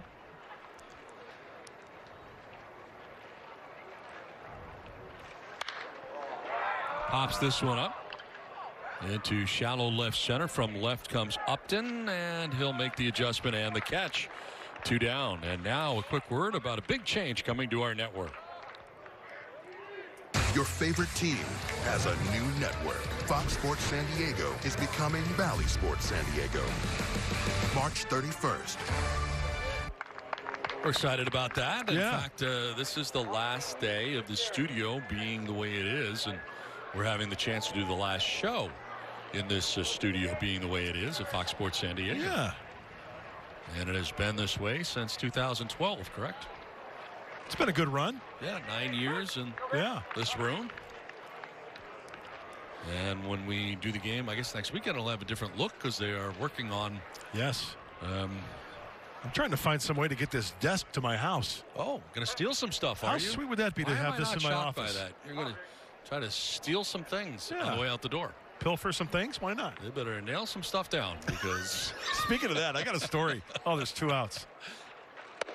Real quick. Remember the last year Yankee Stadium? Yeah. Padres played there, right? Mm-hmm. I was rummaging through that press box, looking on walls for something to take. Oh, wow.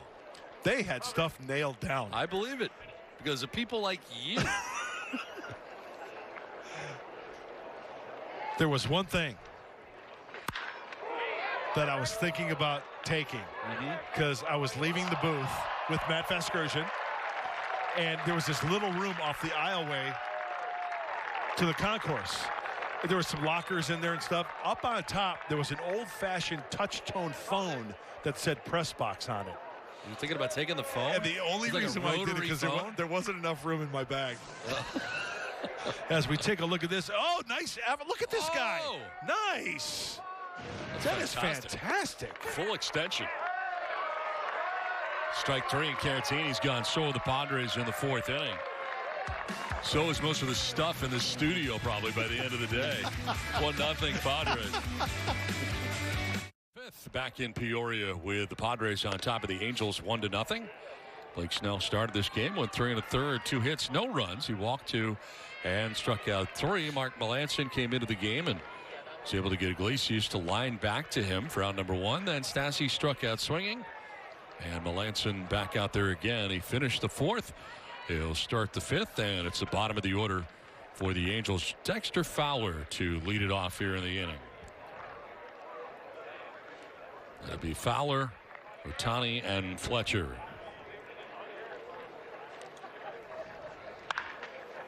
Breaking ball into the shift. Cronenworth from short right field. And Fowler's out number 1 of the 5th inning. You know, I really like that over-the-hand curveball from Mark Melanson, and here's why. It's his arm slot. He has the ability to do just that, to get to that 12-6.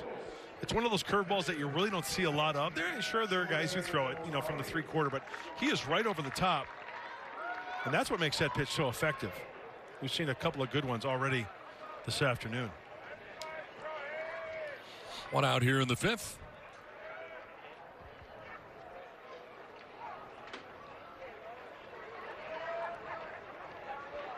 Ohtani straightens up on a pitch in. He's been aboard twice.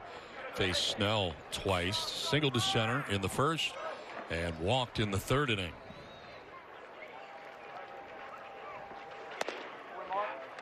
Strike call, picks up that outside corner. Not overpowering on the heater. 90-91 from Melanson. He's got that cut fastball.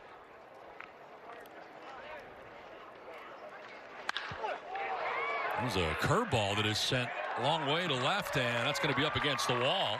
Mateo plays the carom, and Ohtani slides into second base. Oh, they got him. Able to apply the tag as he is thrown out at second base, trying to make it a double. Nice job there by Mateo to get it in very quickly. Let's go to the curveball. Opposite field, hit well. Now watch the carom, and Mateo plays it perfectly. Let it go, let it go. He comes off the bag, and Cronenworth, watch how this ball right here, right to Cronenworth, slips on the bag, applies the tag, off the bag, and they bang him.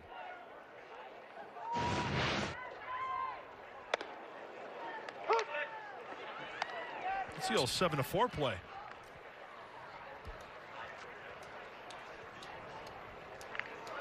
Two down here, base is empty, and David Fletcher take the 0-1 inside. Fletcher today has struck out swinging and reached on a 2-base error.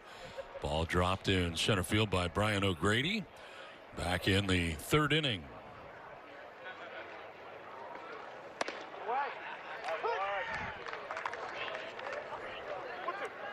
I really like that cut fastball from Melanson, righty on the inside part of the plate. First of all, hitters give up on it because it looks like it's going to be in, but then that late break catches the inside corner. Beautiful pitch.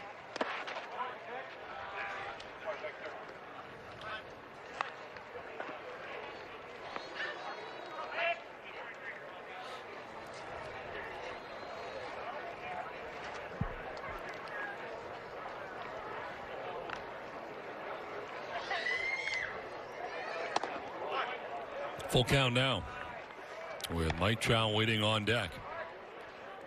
Melanson would just as soon take care of Fletcher here and wrap up the top of the 5th inning. Tell you what, whoever is hitting in front of Mike Trout should get some pretty good pitches to hit. Breaking ball, and he strikes him out. Very defensive swing right there. Foul tipped into the catcher's mitt. Halfway through with the Padres on top 1-0. 1-0. Padres have the lead over the Angels. It's to the bottom of the 5th inning we go, and the Angels switch up their pitchers after Shohei Ohtani had started this game with the first 4 innings. Raisel Iglesias now into the game for the Angels. 22 games last season. Opponents only hit 193 off the right-hander. A nice ERA at 2.74. Have a different look for these Padre hitters now.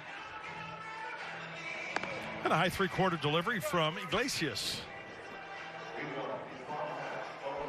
Ohtani ends up going 4 innings, giving up 2 hits, 1 run. He walked 2 and struck out 5, and of course giving up the run after the triple back in the 1st inning by O'Grady, and it's a difference in this game. Jorge Mateo to lead it off for the Padres here in the bottom of the 5th inning.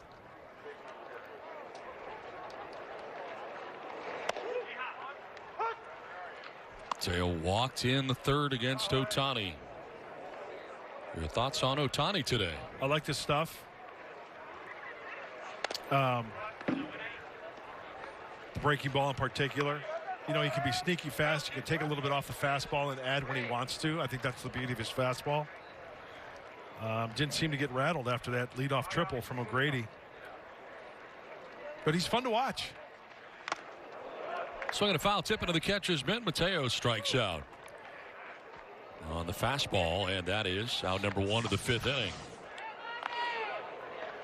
That's the high fastball. It's coming in hot from Iglesias. I like the split finger from Ohtani. I like the fastball from Iglesias. One away, and it is Luis Camposano pinch hitting here in the pitcher spot and taking strike 1. Iglesias, the fastball, slider, changeup throughout his career. The erstwhile red. Camposano pops it up into left field. Incoming is Upton, who handles out number 2 at the bottom of the 5th inning.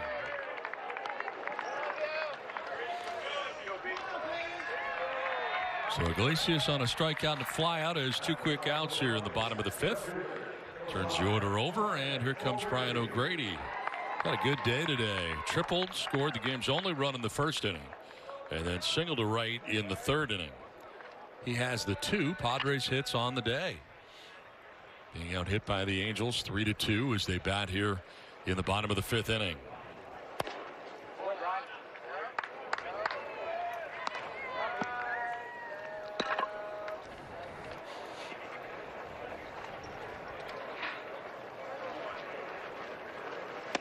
Wow. Nice changeup. That's an equalizer right there after throwing 97, 98, and then the changeup at 89 with depth to it.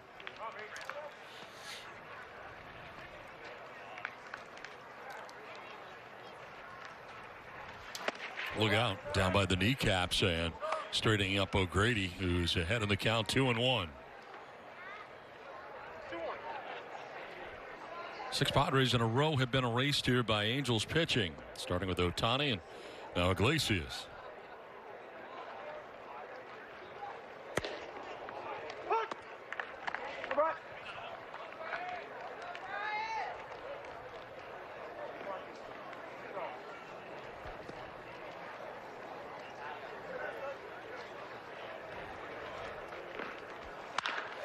On the ground. Knocked down by Pujols. Iglesias covers for the out. Nice play. 3-1 on the putout. That ends the 5th inning. It's 1-0 Padres. Spring for Blake Snell, and he goes 3 1/3 today. Looks like he was battling himself a little bit, but the number is very, very good. Wasn't that sharp, but he battled back big time in those 3 1/3 innings. Only 2 hits, no runs. You know, a little off with the walks, but you know what? He battled, and he took it upon himself to take this outing like it was a regular season game. He got ticked off at himself out there. He made the adjustment. And you know what? Quite frankly, I think that's a good thing to work that out in spring training and get a taste of that as the old veteran, number 34, Craig Stammen, will now toe the slab for the Friars in this Cactus League game. 24 games last year. We know about Craig quite a bit. He's got the 2-seamer, the lane changer, the slider, and the changeup. Out there for another frame.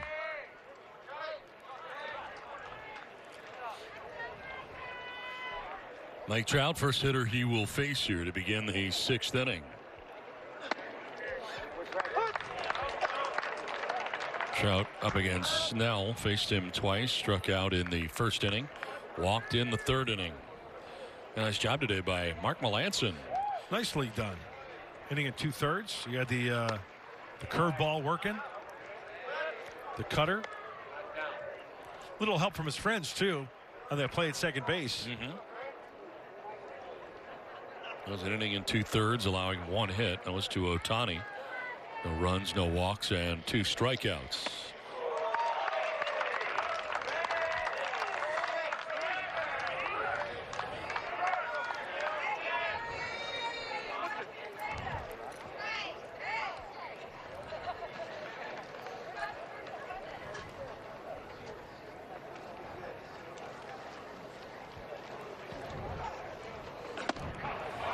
Working away, and Trout not chasing. 2-2.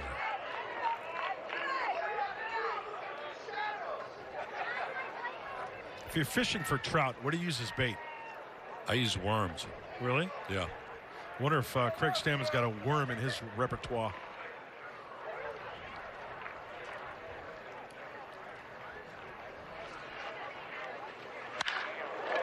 This one jolted and caught in right field. Myers on the sinking liner makes the catch out there. Hung up long enough for Will to come in and make the grab. And you know what? That's vintage Mike Trout. You know, we know about the home runs and stuff, but I mentioned earlier, short, quick to the baseball with that short compact swing and driving it to right center field. Let's take a look. Down, he goes and gets it, but El Gallo is out there to get that slicing ball, and then the old Willie Mays flip back to the infield for Will. Having some fun out there in right.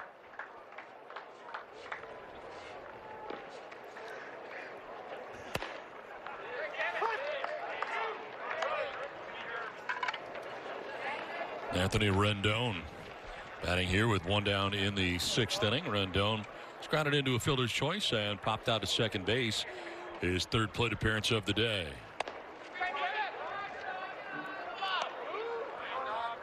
Hey, Donnie, reeling in Trout, is it a battle or is it an easy? It depends. You know, you're talking about brook trout, rainbow trout. Oh, sorry. Lake trout. What kind of trout are you talking about? I don't know.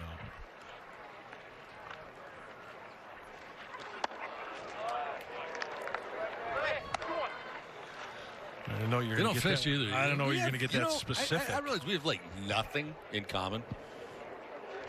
I mean, that could be part of the problem. This relationship. I mean, I love the beach. You hate the beach. Too sandy. It's too sandy. Too sandy at the beach. You don't like to cook. I like to cook. You like cereal. Give me a bowl of cereal. A bowl of cereal all is day just long. fine. Like all day long. Me, I'm going to need lobster. You need cereal. I love to fish. Fish all the time. You have no use for fishing. You have no patience for fishing. You don't fish. This is fun. See? No fish. We have nothing in common. Watch your bobber. Nothing. There's reasons why we don't like each other. He was fouled off. We have nothing in common. What do we have in common? Big pants. Yeah. Okay, we both have big pants. That's great. Something to work on. We'll start there. We both like baseball. Yep. Okay. Yep. Yeah. Here's the 2-2.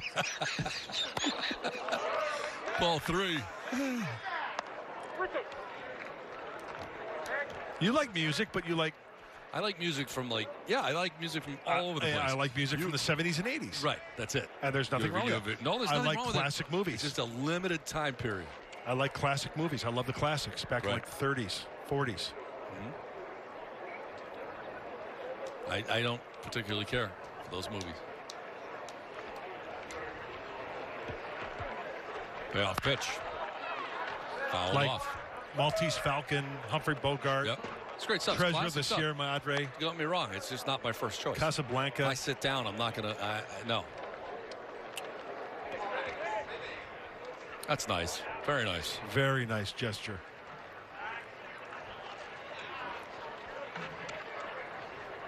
That's cool.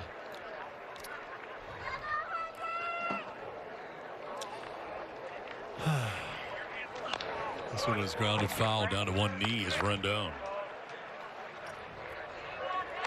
Do you like board games? Not particularly. Really? No. I like cribbage. I like to play cribbage. You don't like cribbage. It's not that I don't like cribbage. I don't know how to play cribbage. Maybe if you taught me. You spent time during each of the last 2 off seasons learning other games on purpose. Because I play cribbage, you decide you're going to play chess one year. Chess and backgammon. Then last year you came back with backgammon. Yeah. So like you've made no effort to do anything I do. You know, I'm just going to say it. That's ball 4. And Rendon down to first base with 1 out.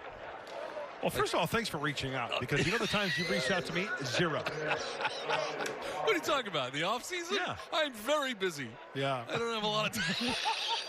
I don't have a lot of time. 0. Anytime I do have time, you know, I don't think, geez, I wonder what Mud's doing. I call you all the time. I text, hey, just checking in. That's not true. That's not true. If you called me, I would answer the phone. Or at the very least, I'd call you back when it was more convenient for me. When I wasn't fishing or cooking. Yeah. Ground ball at third. Picked there by Kim. Nice play to second for 1. On to first, not in time. Nice play, though. Ha-Sung Kim down there at third base starting it. That was not an easy play, as this ball is hit sharply, and you're going to get the grounder from Stammen with the 2-seamer. And you know what? A very nice athletic move at third with the slide and then the pivot and then the turn. And a nice strike. At least they get the lead runner. A nice strike thrown by Kim to second base. That was beautiful.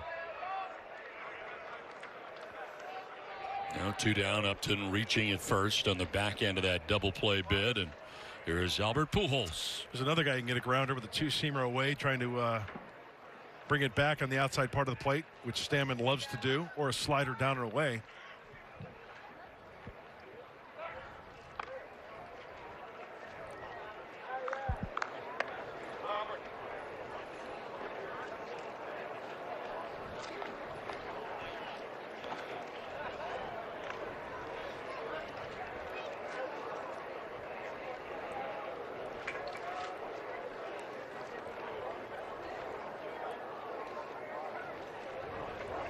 Ooh. Boy, that made some noise as into left field.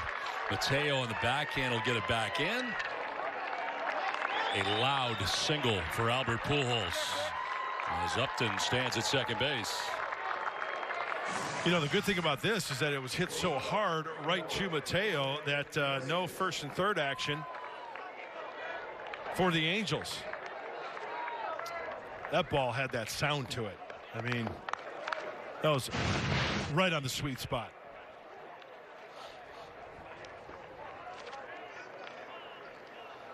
Two down, 2 on, and here's Jose Iglesias. Today has grounded out to second, line back to the pitcher.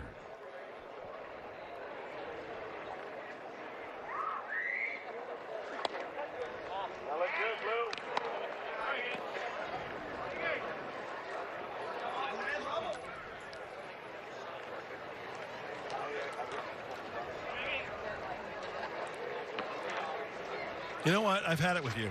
You can take your tackle box and go home. What's the matter? Yeah. Wait, where did this coming from? I don't know. I just All came of a to sudden, that. it just hit you? Yeah. We were talking about this like 10 minutes ago.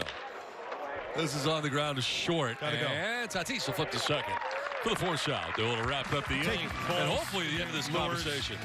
There you go. 1-0 Padres. Go fishing. 1-0 Padres have a lead over the Angels as we head to the bottom half of the 6th inning. Well, Petco Park tours are back again. Go behind the scenes at Petco Park for a tour of America's #1 ballpark. Tickets start at only $20 and a Padres branded mask is included with each purchase while supplies last. Get your tickets today at padres.com/tours. And talking about America's finest ballpark, we've got some Friar faithful there again watching today on the big screen, so we welcome them. Thank you, and looking for some exciting things in 2021. Ty Buttrey into the game here now for the Angels. 27 games last year for the right-hander. Well, the opponent's hitting .283. Really not a lot of strikeouts, so some balls in play, always going from the stretch. Big, tall right-hander working downhill. Fernando Tatis Jr. leading it off here in the 6th inning. Is 0 for 2 on the day. Struck out swinging in the first. Popped out to third in the third. Out to right field where Fowler can't make the catch. Off the glove, it ends up behind him, and Tatis is thinking 3. And Fernando will get there without a problem. Off the glove of Fowler. You don't see that every day. Usually very sure-handed. Well, it happens to the best of them. As he is camped. Oh, whoa, it looked like... Yeah. Tried to catch that one on his chest, it looked like. You know, not out in front, up above the cap. He did that earlier, too, on a ball like that, but this one it costs him. Glances off the glove and... Yeah, tried to make it by the A on his chest right there, rather than out in front. Cost him. Throw to third base and a pinch running. At third base and getting back to the bag.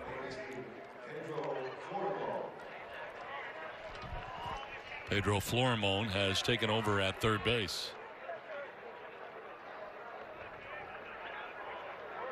Almost got picked off down there at third base. Now here's a base hit in right center field for Cronenworth. That'll score Florimon. And the Padres add to their lead 2-0.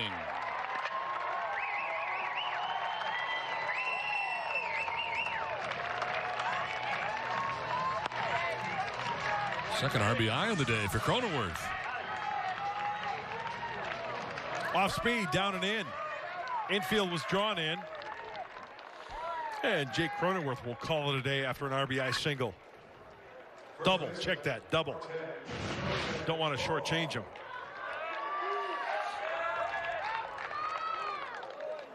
Now Jerkson Profar. It's like Ivan Castillo running out there at second base now.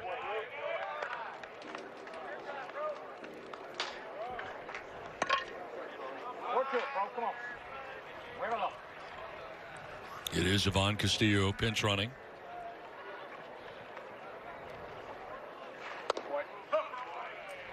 Two 2-0.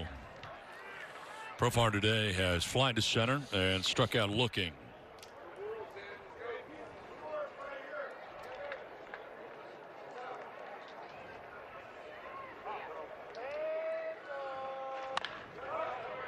On the ground to first base. Pujols will need help, and over is Buttrey at first base, as taking third is Castillo. One down here in the bottom of the 6th inning. And that'll bring up Will Myers. Pujols made a couple of good plays down there at first base.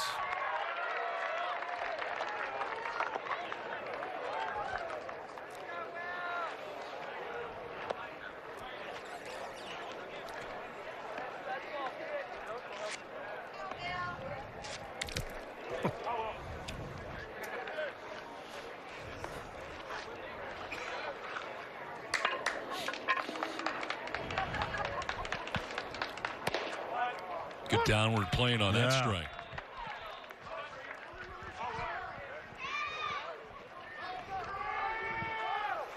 Will has struck out, grounded out to short today. Of the 3 arms used today by Joe Madden,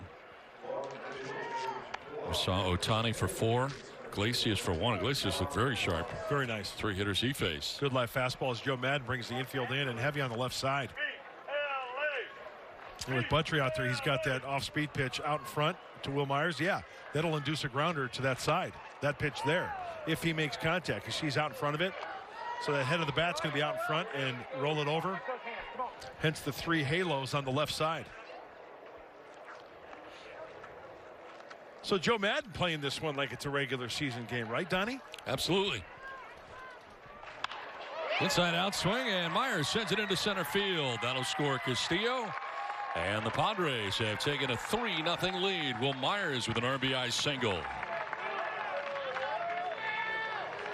Fought that one off. He got in on him a little bit. It looked like a changeup or a splitty.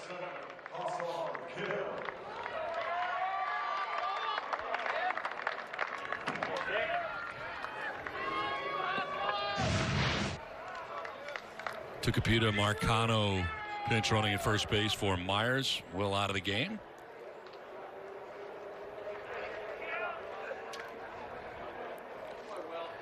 So the Padres with 2 runs here in the bottom of the 6th inning have taken a 3-0 lead. Marcano at first and Ha-Seong Kim coming up for the 3rd time today. Kim has fly to right and fly to left.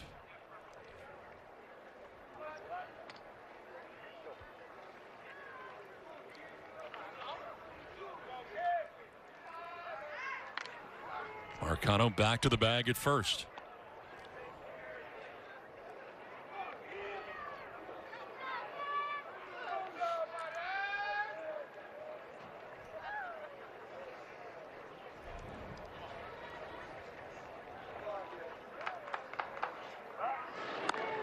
One over there again. Keep an eye on Marcano.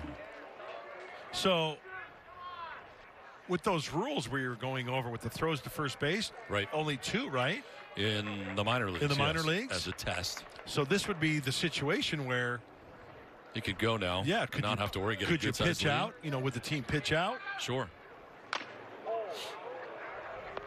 But you can't go back over there again. Correct. And it doesn't necessarily mean that the guy's going to be going either. So that raises my question, you know, would a team elect to throw a pitch out on the next pitch, which would, you know, sacrifice throwing a strike and falling behind if that's the case? It's an added element. Yep. Nice pitch. Nice breaking ball right there.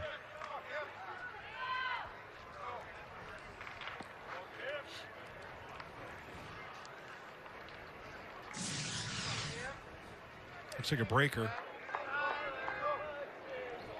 Right on the outside corner.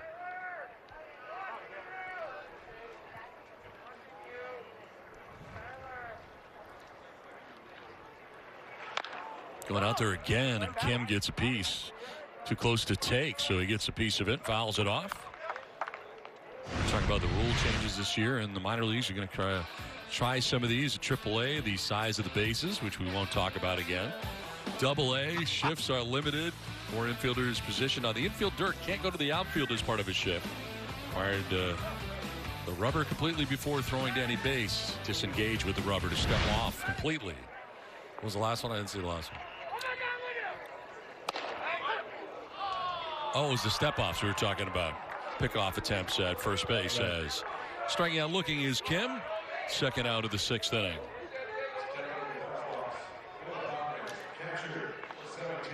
Yeah, I'm not going down that trail again. No, the bases. Yeah. You having to explain. That's great. Frozen fastball right on the outside corner there. So after the off-speed stuff, bang, got him with the fastball. Yeah, that was a lengthy discussion. This one is a fair ball down the left field corner for Caratini. Marcano will pull it up at third base. Caratini to second with a double. And this good offensive inning continues for the Padres. Looked like he tried to fight that one off, and with the third baseman playing well off the bag. That's middle in. No chance for Rendon. Yeah, a little 2-out action right here for the Friar. Second and third, 2 down. Jorge Mateo coming up. Mateo has walked today and struck out swinging.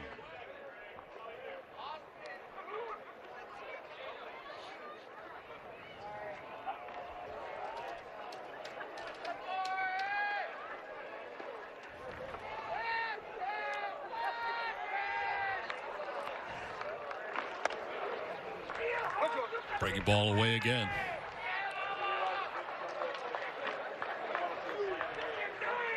Ohtani for 4 innings, Iglesias for 1, and now Buttrey in there has struggled here in the 6th, allowing a couple of runs and falling behind Mateo. 2-0 now.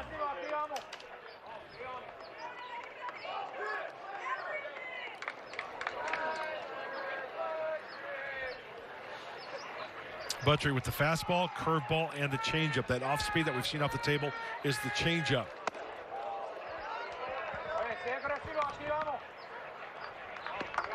.96 on the fastball. As you take a look at the infield, playing the pull side there.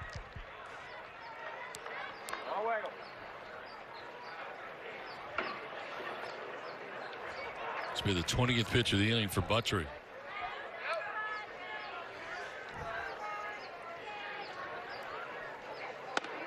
Right down the middle for strike one.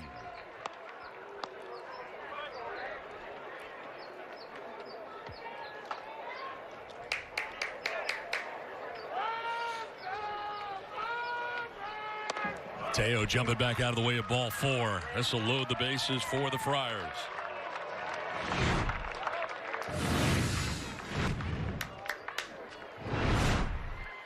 So bases loaded with two down, and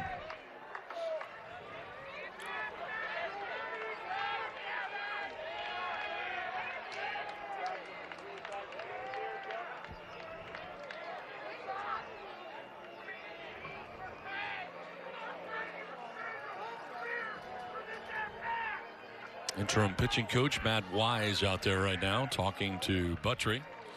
Looks like Craig Stammen is going to stand up there and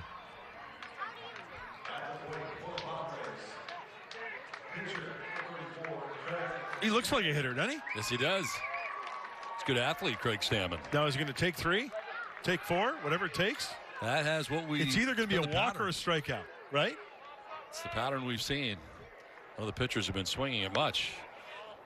And he takes ball one. So, yeah, I'm betting it's going to be strikeout or walk.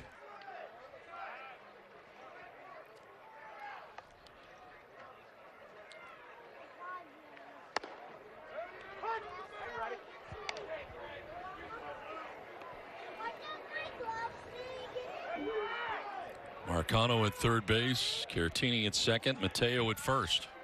Oh. There's a line shot off the pitcher's glove, and Pujols will kind of fall on it. Scoring is Marcano, and the Padres take a 4-0 lead. You know what? I stand corrected. I was way off. I would have bet that Craig Stammen was going to just stand up there and take three right down the middle or four wide ones. He fights this one off the glove of Buttrey, and that's what helps the situation for the Padres, scoring another run, keeping the inning alive, and Craig Stammen now standing on first base. Drives in a run with that base hit, and it's 4-0 Padres. Now run the bases. O'Grady has had a two-hit day today, a triple and a single. Caratini at third base, Mateo at second, Stammen at first.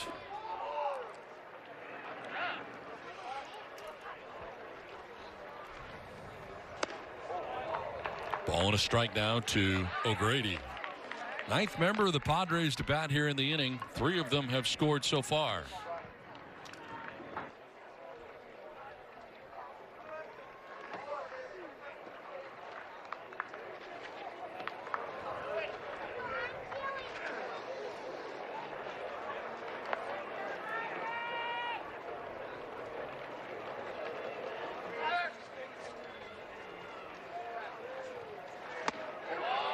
One and two. Back to the gas again at 94 that time. 1-2.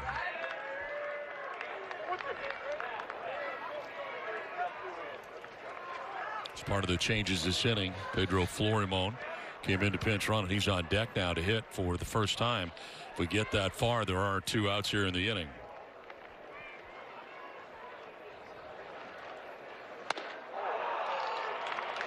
Strikes him out and ends the inning. But the Padres scored three times and take a 4-0 lead to the seventh. Three-run bottom of the sixth inning, a 4-0 Padres lead now as we head to the top half of the seventh inning. Blake Snell had a chance to talk to the media after his outing today a little bit earlier. Yeah, you know, there's things that I got to get figured out. Pulling away from the ball, setting up outside too much. Yeah, just gotta, I gotta attack the zone and not. I mean, I was just not in the zone at all today. So, Really inconsistent. Pitches were really good, though. So happy with how I feel pitch-wise, but not being in the zone, not being aggressive, not going strike one, strike two, speeding up at bats, getting them in, getting them out. Definitely frustrated with that. Um, the outcome of the zeros, I'm more upset at the fact I'm walking three. I'm getting ahead, then falling behind. I'm just very inconsistent. There's just a lot there that I need to go dissect. I watch video. I'll look at what I was doing. When it comes to, why I'm inconsistent, that's what I'm more focused on finding. It's pretty easy to tell just without watching, but I'll go watch and see if I see anything else. But it just has to be all directed towards home plate, middle of the plate, and once I do that, then that's when I can allow myself to be the best me that I can be. So the pitch movement and all of that is good. It's just more of my direction being completely to home plate with the intent of strike one, strike two, strike three. And given that challenge that you had in terms of that direction and being able to put the ball where you wanted to and work ahead in the count, the fact that you were still able to work out of that jam in the third inning, that's got to be nice for the competitive juices in you. I'm confident I'll get, every batter out, and I'm confident in my ability to do so. But I'm just more upset at the fact that, I got into that situation by a couple of walks. And that's what's frustrating. So I gotta go look at the video though and really, look at it and really see. Because I look at it, as I'm going through it, I look at it, I feel it, I see it, but I don't remember everything. When I go to the video, slow it down a little bit and really, break it down, then I can have a better idea and understanding of what I was really doing. And that's where I can really make some, strides forward to be better for my next outing. We were kind of curious on the broadcast, the meeting that you had with Caratini with Trout up in that third inning situation. Was that a strategy of how to pitch him? It seemed like you were doing most of the talking. Anything you can share with us about that experience? Yeah, spring we were talking about what we were going to do for dinner. We had some plans that, were really important that we needed to talk about. But we just talked about the signs. We both were mixed up on. I have to be more, vocal on what I meant. That's 100% on me. I definitely crossed him up twice. So we'll get that cleaned up and we'll be ready to go. But yeah, those two pitches that, that's on me, just not elaborating better to him. Thanks, bud. Yeah. Next, go to AJ Kessler. What do you take from being able to face a lineup like this with 10 days left to go before the regular season? Honestly, this was the most excited I was to face a lineup, because this is how you get a true understanding of where you're at, how good you actually are doing. It gives you an idea of, how ready are you really. Because that lineup stacked, man, they got hitters that can really put the ball in play, that can put power swings and hit it over the fence. It's a really talented lineup. So this was one that I was really excited about. The first three, I'm excited that I get to compete and challenge myself. But, facing a lineup like that has all their guys in, that's where you can really grow and, you can really challenge yourself to see how good you can be. So that's what I was most excited about. But then the execution and what I did today, that's the frustrating part. But it's exciting now because I get to go learn from it. I get to go study and practice and, see how much better I can get by the next start. Next, go to Jake. Hey, Blake, not knowing Nola's status for opening day, what is that level of comfort with Victor right now? Yeah, no, I love him. I'm comfortable. It's just more, even with Nola, we got to get on the same page. I haven't pitched to him all of 3-4 games. There's just not a lot there to really, say, how do I feel with each, catcher. I think I'll be good with them, but as time comes, they'll understand me, I'll understand them, and we'll understand, how to attack, each hitter and each team, and how I want to attack them is going to be way different than how, they want to attack them, and we'll work on that, and we'll get to a comfort zone, and we'll start to, be the best us that we can be as a duo. So I'm very comfortable with both of them, but I just think time is what's really going to let the comfort settle into where we can start getting in a rhythm a lot quicker. And I know it's spring and all that, and you're working on yourself, but how impressive is it to watch a guy like Shohei Ohtani go out there and pitch and then lead off a game? I mean, is that pretty impressive to watch? Yeah, I mean, the dude's a freak. He throws 100 and he can swing. He's good at going the other way. He's just all around just a great player on both ends, which is insanely hard to do. So for him to pitch, hit, and have an idea on both sides and be elite at both, I mean, that's very impressive. So you just hope to see him, on the field and doing his thing as much as he can. Appreciate it, Blake. Yeah. That's good. Katie? Hi there. You've said a few times, you want to be the best you can be, and I'm just curious, like, what that means to you. Like, what is the best you in your opinion, and what distinguishes you in that way?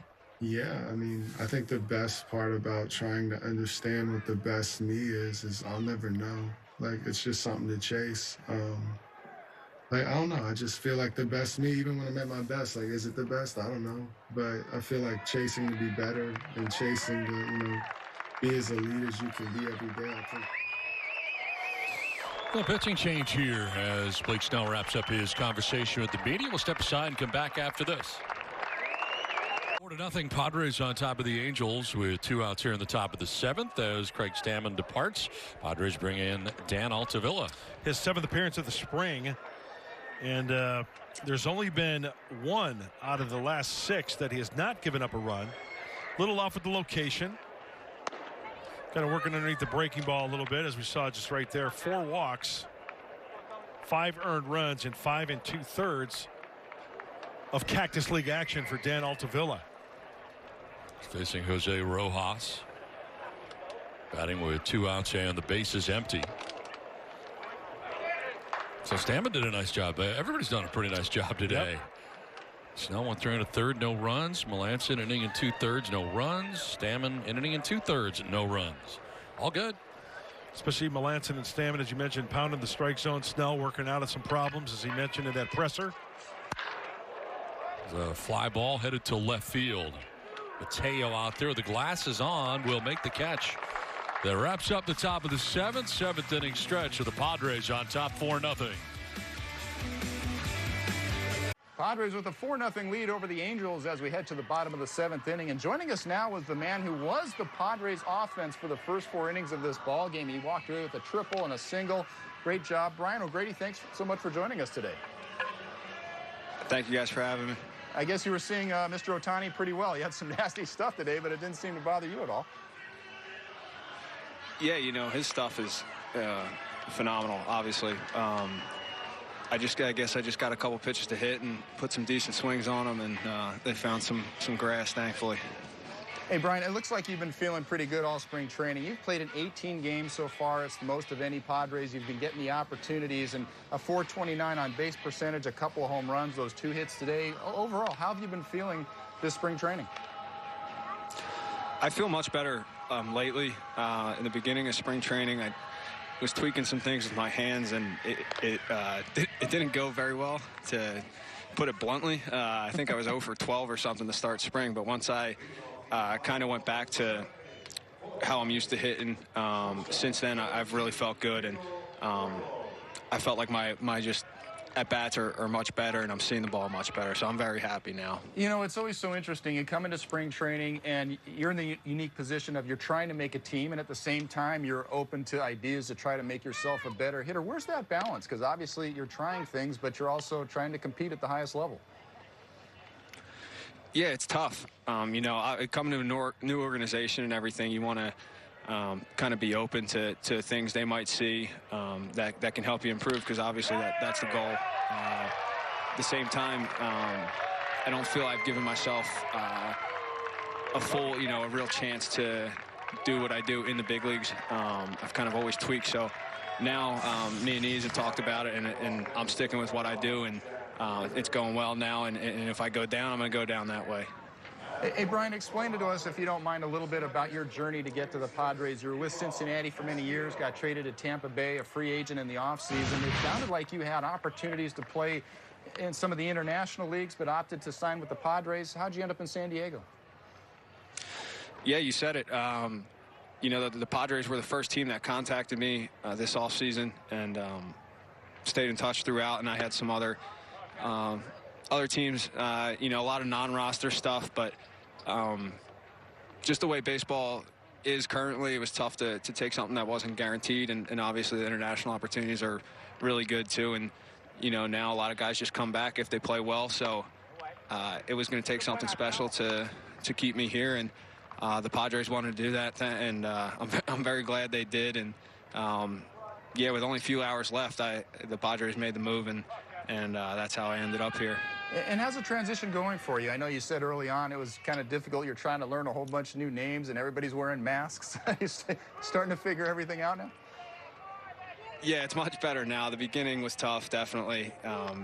It's tough learning all those names anyway. But, yeah, you had the masks and everything going on now, and it's definitely weird. But I got it down now, and I'm having a lot of fun, and it's just a good group of people here. You know, you were talking about adjustments earlier, and I know that in 2018 you were making some adjustments to some things you were doing at the plate. You were working with Barry Larkin at the time, and you really made some big adjustments for yourself that started to play out in 2019. Can you share with us a little bit about some of those changes that you made? Yeah, basically, I added a leg kick or a gather in that off season, which definitely made me more athletic in there. And then the thought with Barry was striding towards the plate, you know, and being ready for a fastball out over the plate. That kind of, it just keeps me in line, keeps me through the ball longer, allows me to drive the ball all over the field. And for whatever reason, that just clicked right away. And, you know, he reached out to me right away after he saw the 2-homer game. And you know, he still says, oh, I see you doing it. So, it really has helped me tremendously, and I'm still doing that today. You know, that's pretty cool to have those connections with people from other organizations, and they still follow you. And, you know, it's interesting also, as you mentioned, that you noticed that changed almost immediately. You worked on the leg kick a little bit, and literally that night you felt it was the right thing to do. How often does that happen, do you think, where you're making a change like that and you see the results that fast? I don't think very often, honestly. I think I was just lucky, and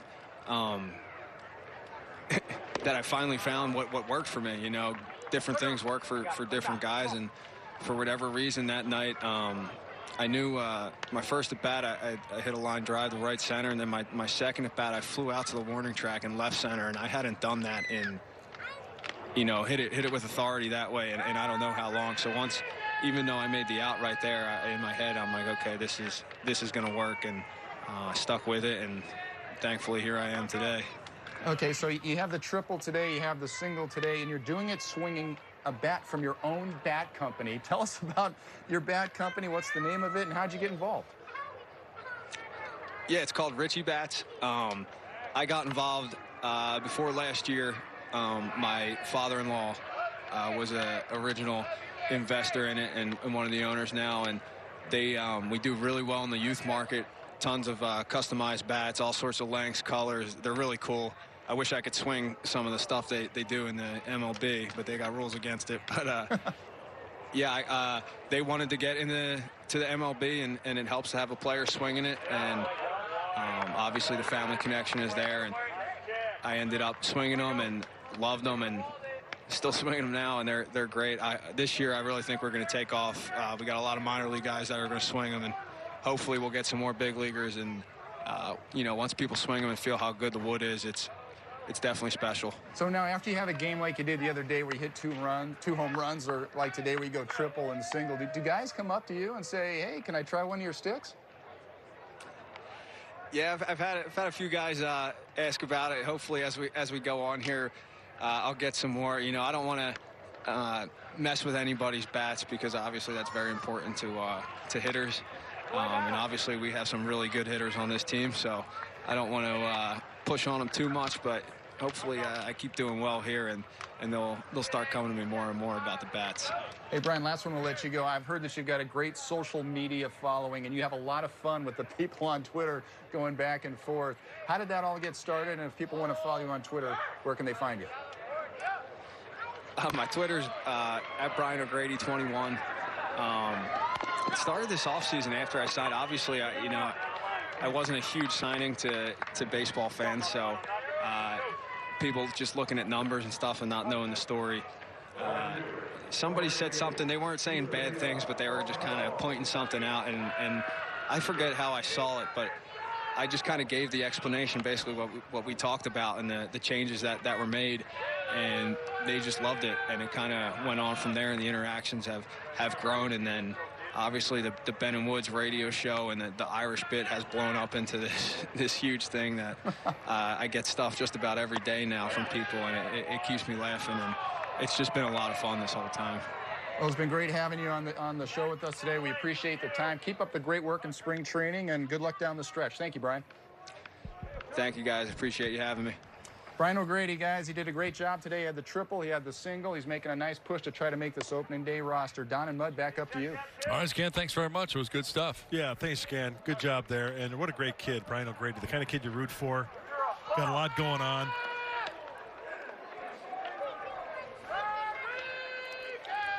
Tucupita Marcano batting here. Good personality, too, Brian O'Grady. Yes, indeed.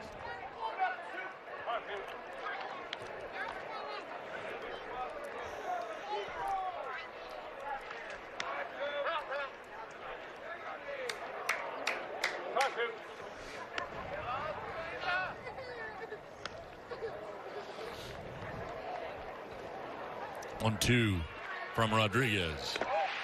Check swing on a ball in the dirt.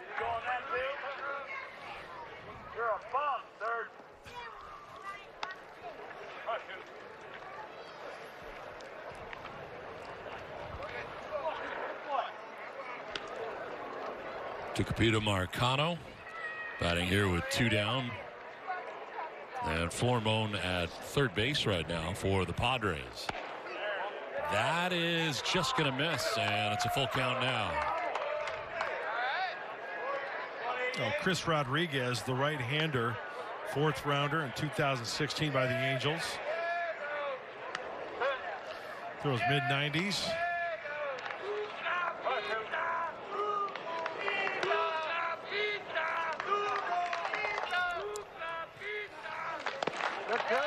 Check swing, it's ball 4. Down to first base goes Marcano. So a 2-out base on balls here. Padres have 2 on.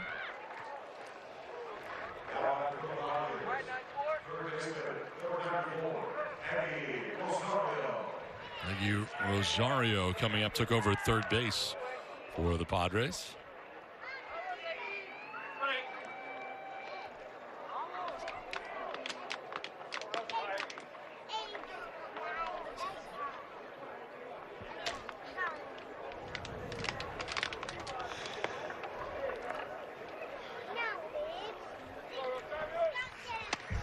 Swing and a miss for Rosario, down 0-1.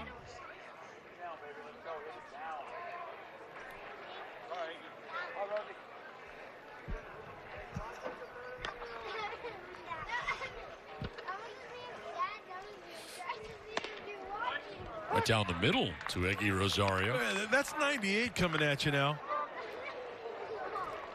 Chris Rodriguez has been through a lot. This is a kid. Oh, my goodness gracious. Wow. Wow, that's heavy starts on those flags out there. Very windy this spring. Wow. Time call very late. Wow. Oh. Yeah. You know, if you're a pitcher, continue with your delivery and just fire it to the backstop. That is coming in hot. Wow. That'd be a windy walk back to the hotel. Yeah. If we were there. Extra glue on the hair hat today in Peoria. 20th pitch of the inning for Rodriguez, and he misses badly. Taking second base on the play is Marcano. Remaining at third, Flormone.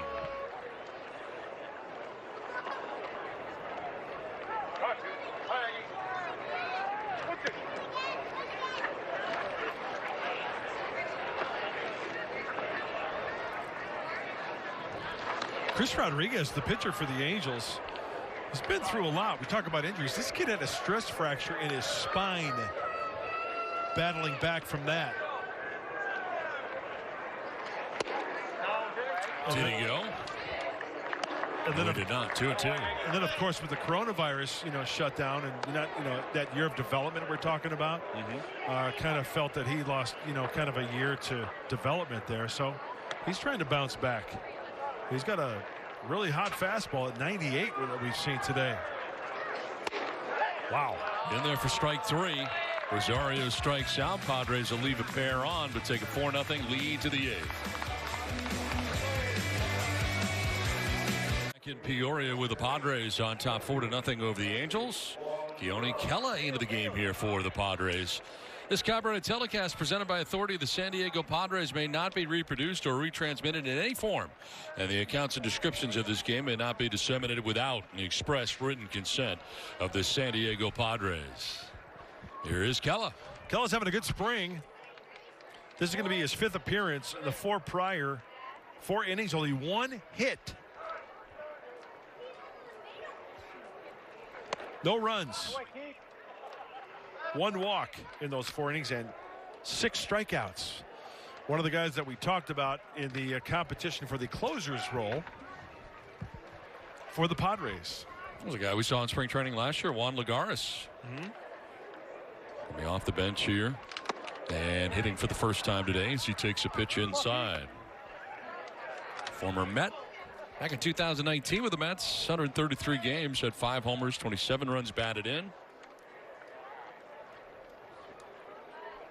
And he is batting here for David Fletcher, who had batted in this spot in the Angels order, to lead off the 8th and sends one a long way foul down the left field line.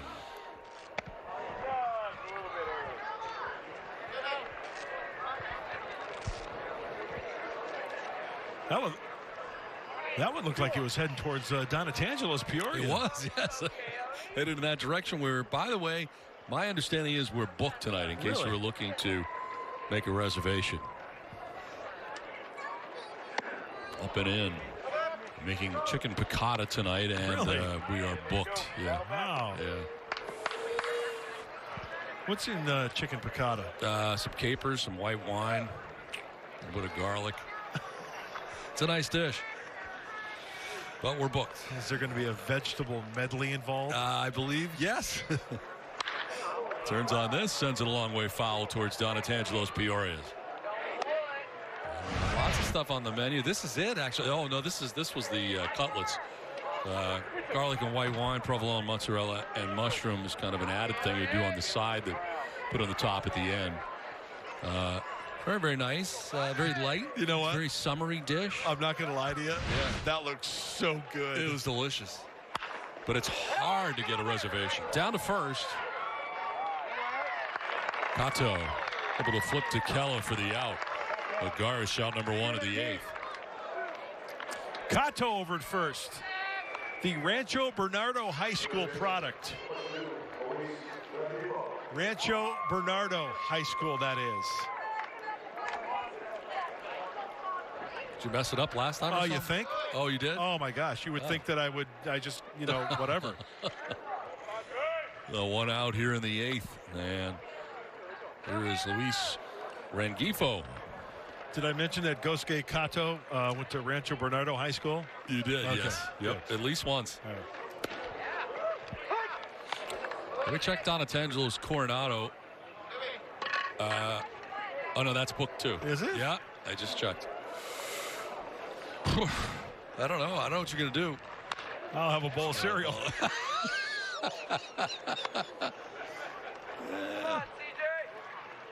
Hey, you think Sunday night? You think your family sauce? Maybe you do. Maybe Italian night? No? No. Cocoa Puffs again, huh? One out here in the 8th. Yes. Goes around. Jumping out there, Webster Rivas got to throw him out, and will. 2 down in the 8th inning. Hey, Webster Rivas behind the plate. Great job. That's one of the things. Hey, look, I'm taking charge. We got 2. Knowing that Kela's got that breaking ball with 2 strikes, throw it in the dirt. Yeah, you've got to block that thing, smother, and recover. Off with the mask, good position. A lot of room to work with there for the put out. 2-1. John Jay, former Padre.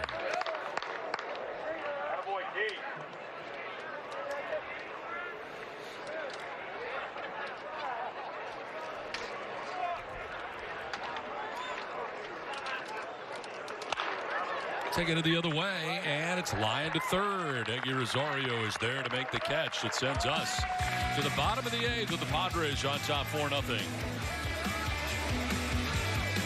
Padres have the lead over the Angels. Padres youth baseball and softball camps are open for registration. Kids receive exceptional instruction, character development, and a unique major league experience. Camps are offered in 9 different locations throughout the San Diego area. Learn more and register today at padres.com/camps. Great opportunity for you youngsters. Now we head to the bottom of the 8th inning with the Padres on top 4-0. Mike Mayers into the game here for the Angels. Really good numbers for the right-hander last season. 162 opponent's batting average and a 2.21 ERA. And the strikeouts jump out at you. 43 punchies in 30 frames. Fouled off to the right, out of play.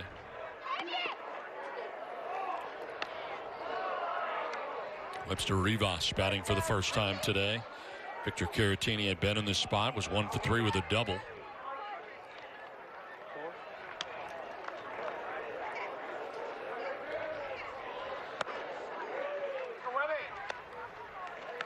The pitcher, Mike Myers, into the game.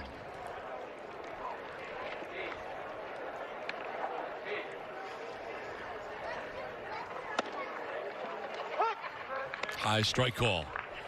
As Rivas looking back at the home plate umpire.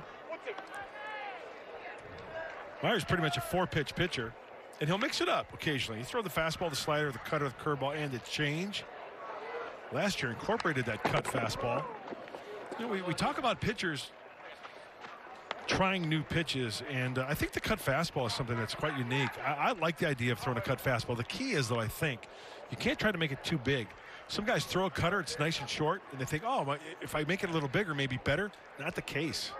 It's one of those, I think, that has that fine line to it, to keep it to a nice clean cutter rather than to a bigger slider.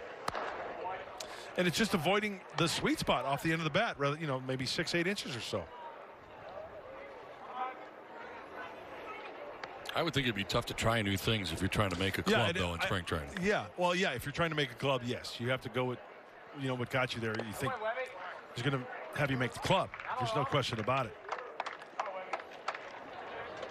Just a little offset for the cut fastball, and maybe position your fingers on the seam a little different to get that little cut action.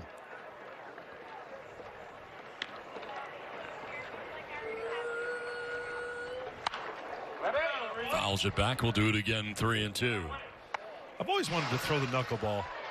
Did you ever play around with it? Yeah, I did. Yeah. Yeah. Just but I you never weren't comfortable using it in a game? I never threw one in a game.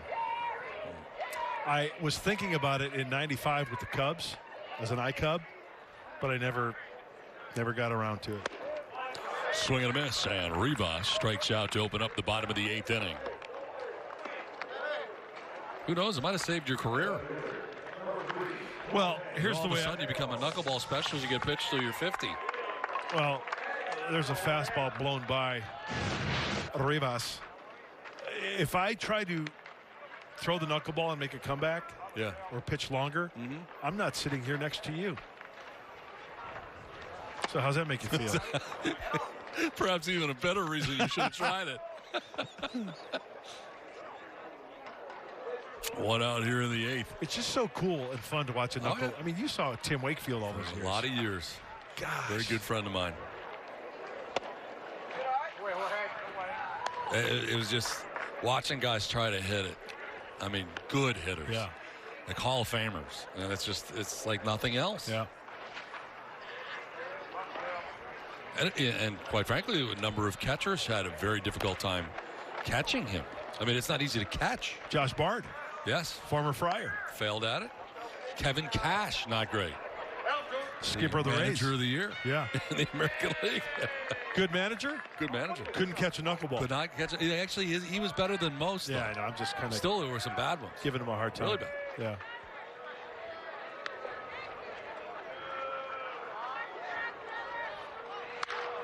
This one is lined to center field. That's in for a base hit. Jorge Mateo has got a hit. Been aboard 3 times today. The first 2 times on board with walks. This time a single with 1 down in the 8th. That was beautiful. He got to this fastball away, got extended. Looking out of the outer half. Sometimes you guess it, then you get it, and you're aboard with a single. 1 out, 1 on, and that'll bring up Ruda here, a pinch hitter for the Padres. Quick check on Mateo at first. Ben Ruda batting now for San Diego.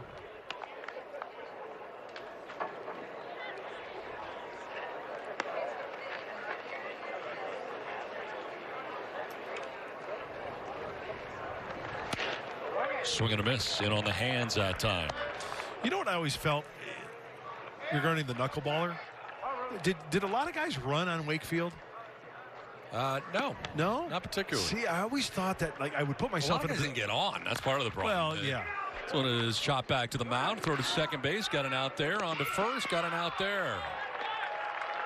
Double play wraps up the 8th inning, sending us to the 9th, 4-0 Padres. Now for the Bill Howe plays of the game. 6th inning, Padres would score 3 times in the inning as Jake Cronenworth would drive in the first run of that inning. And then Will Myers contributes. Inside out swing back up the middle. Their second run. Then how about Craig Stammen hitting for himself? And off the pitcher's glove, kicks out to first base, and Pujols and reaching was Stammen. And the Padres would score 3 times in the 6th. And take a 4-0 lead down to the 9th inning. As the Padres have a new pitcher into the game. Jordan Guerrero. Number 0. Yes, 0 is a number. 2019 in the minors, 27 games, 12 starts, going back and forth out of the pen. A chance to get an inning of work here. Oh, he's going from the stretch. Hey, fire strikes. See what happens here. Jeremiah Jackson leading it off here for the Angels.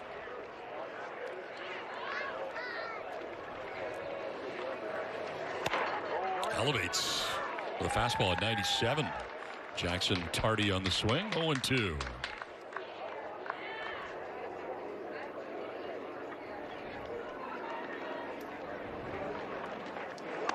Got to yank that one down and away. Boy, Keone Kellogg continues to impress, yes. Huh? Really good pitching today by the Padres. You look back over the course of this game, Snell, Melanson, Stammen, Altavilla, Kella. Outstanding. Not allowing a run and holding the Angels to only 4 hits on the day. Kella went 1 inning, no hits, and had a strikeout. Faced the minimum. You know, the relievers this afternoon, they filled up the strike zone. They're not afraid to challenge the hitters. That is a good sign. A good sign. Thank you.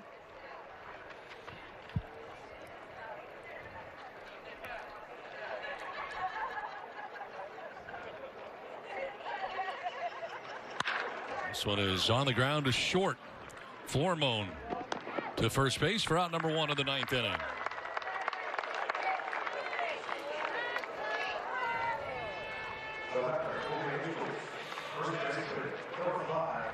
Down for Albert Pujols, who has played this entire game. Albert has flied to center, grounded to short, and singled to left.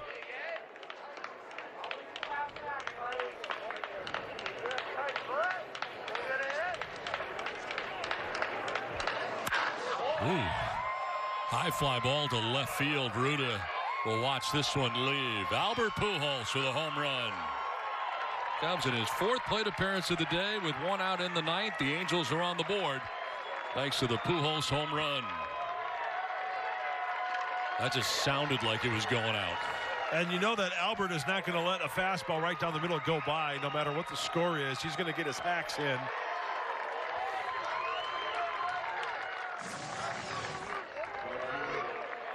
Fastball, looking for it, got it, sent it on its way. That's a swing we've seen many, many times.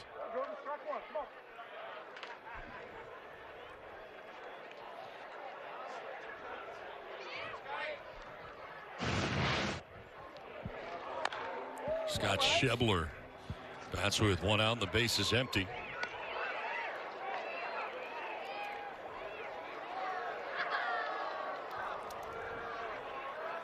Got a souvenir out there on the berm.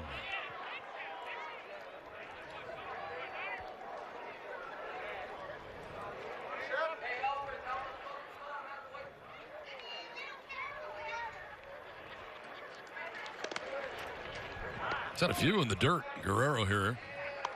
And it is a ball and a strike now to Schebler. So the first run for the Angels comes with one down in the 9th inning.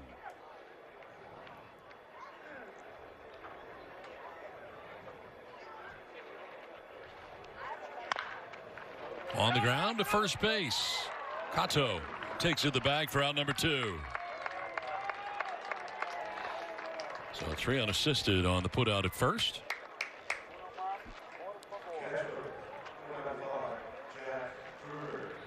Jack Kruger coming up now for the Angels.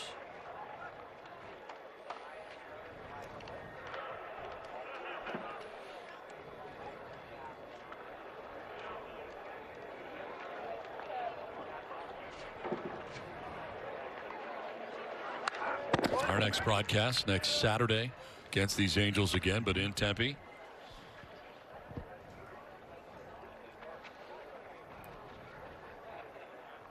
Then on to the regular season. Yeah, April 1st. The bell's going to ring. Opening day. These guys are ready to go. You ready to go, Donnie? I'm ready to go. Yeah. Yeah.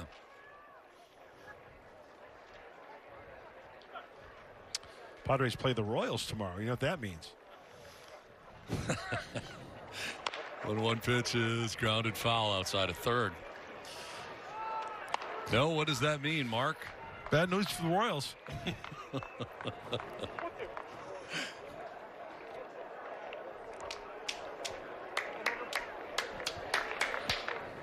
Ball and 2 strikes to Kruger.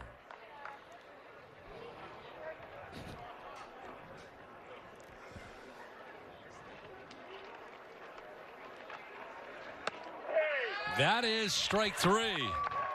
Kruger strikes out.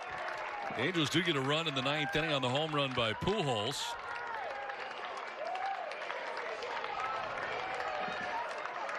And Guerrero able to finish it off for the Padres as the San Diego Padres today beat the Angels a final of 4-1.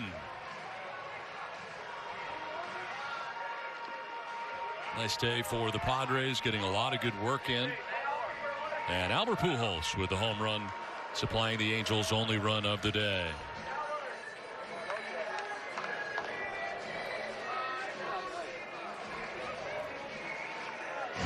Well, once again, our final score, Padres 4, Angels 1. Terrific pitching today. Snell, Melanson, Stammen, Altavilla, Kella, and Guerrero. Nicely done by the Padres. The entire pen, fabulous. Our next broadcast on Fox Sports San Diego will be upcoming Saturday. The Padres visit the Angels in Tempe at 12 noon. For Mark Grant and Bob Scanlon, I'm Don Orsillo saying so long. Final score again, 4-1 Padres. Have a good night, everybody.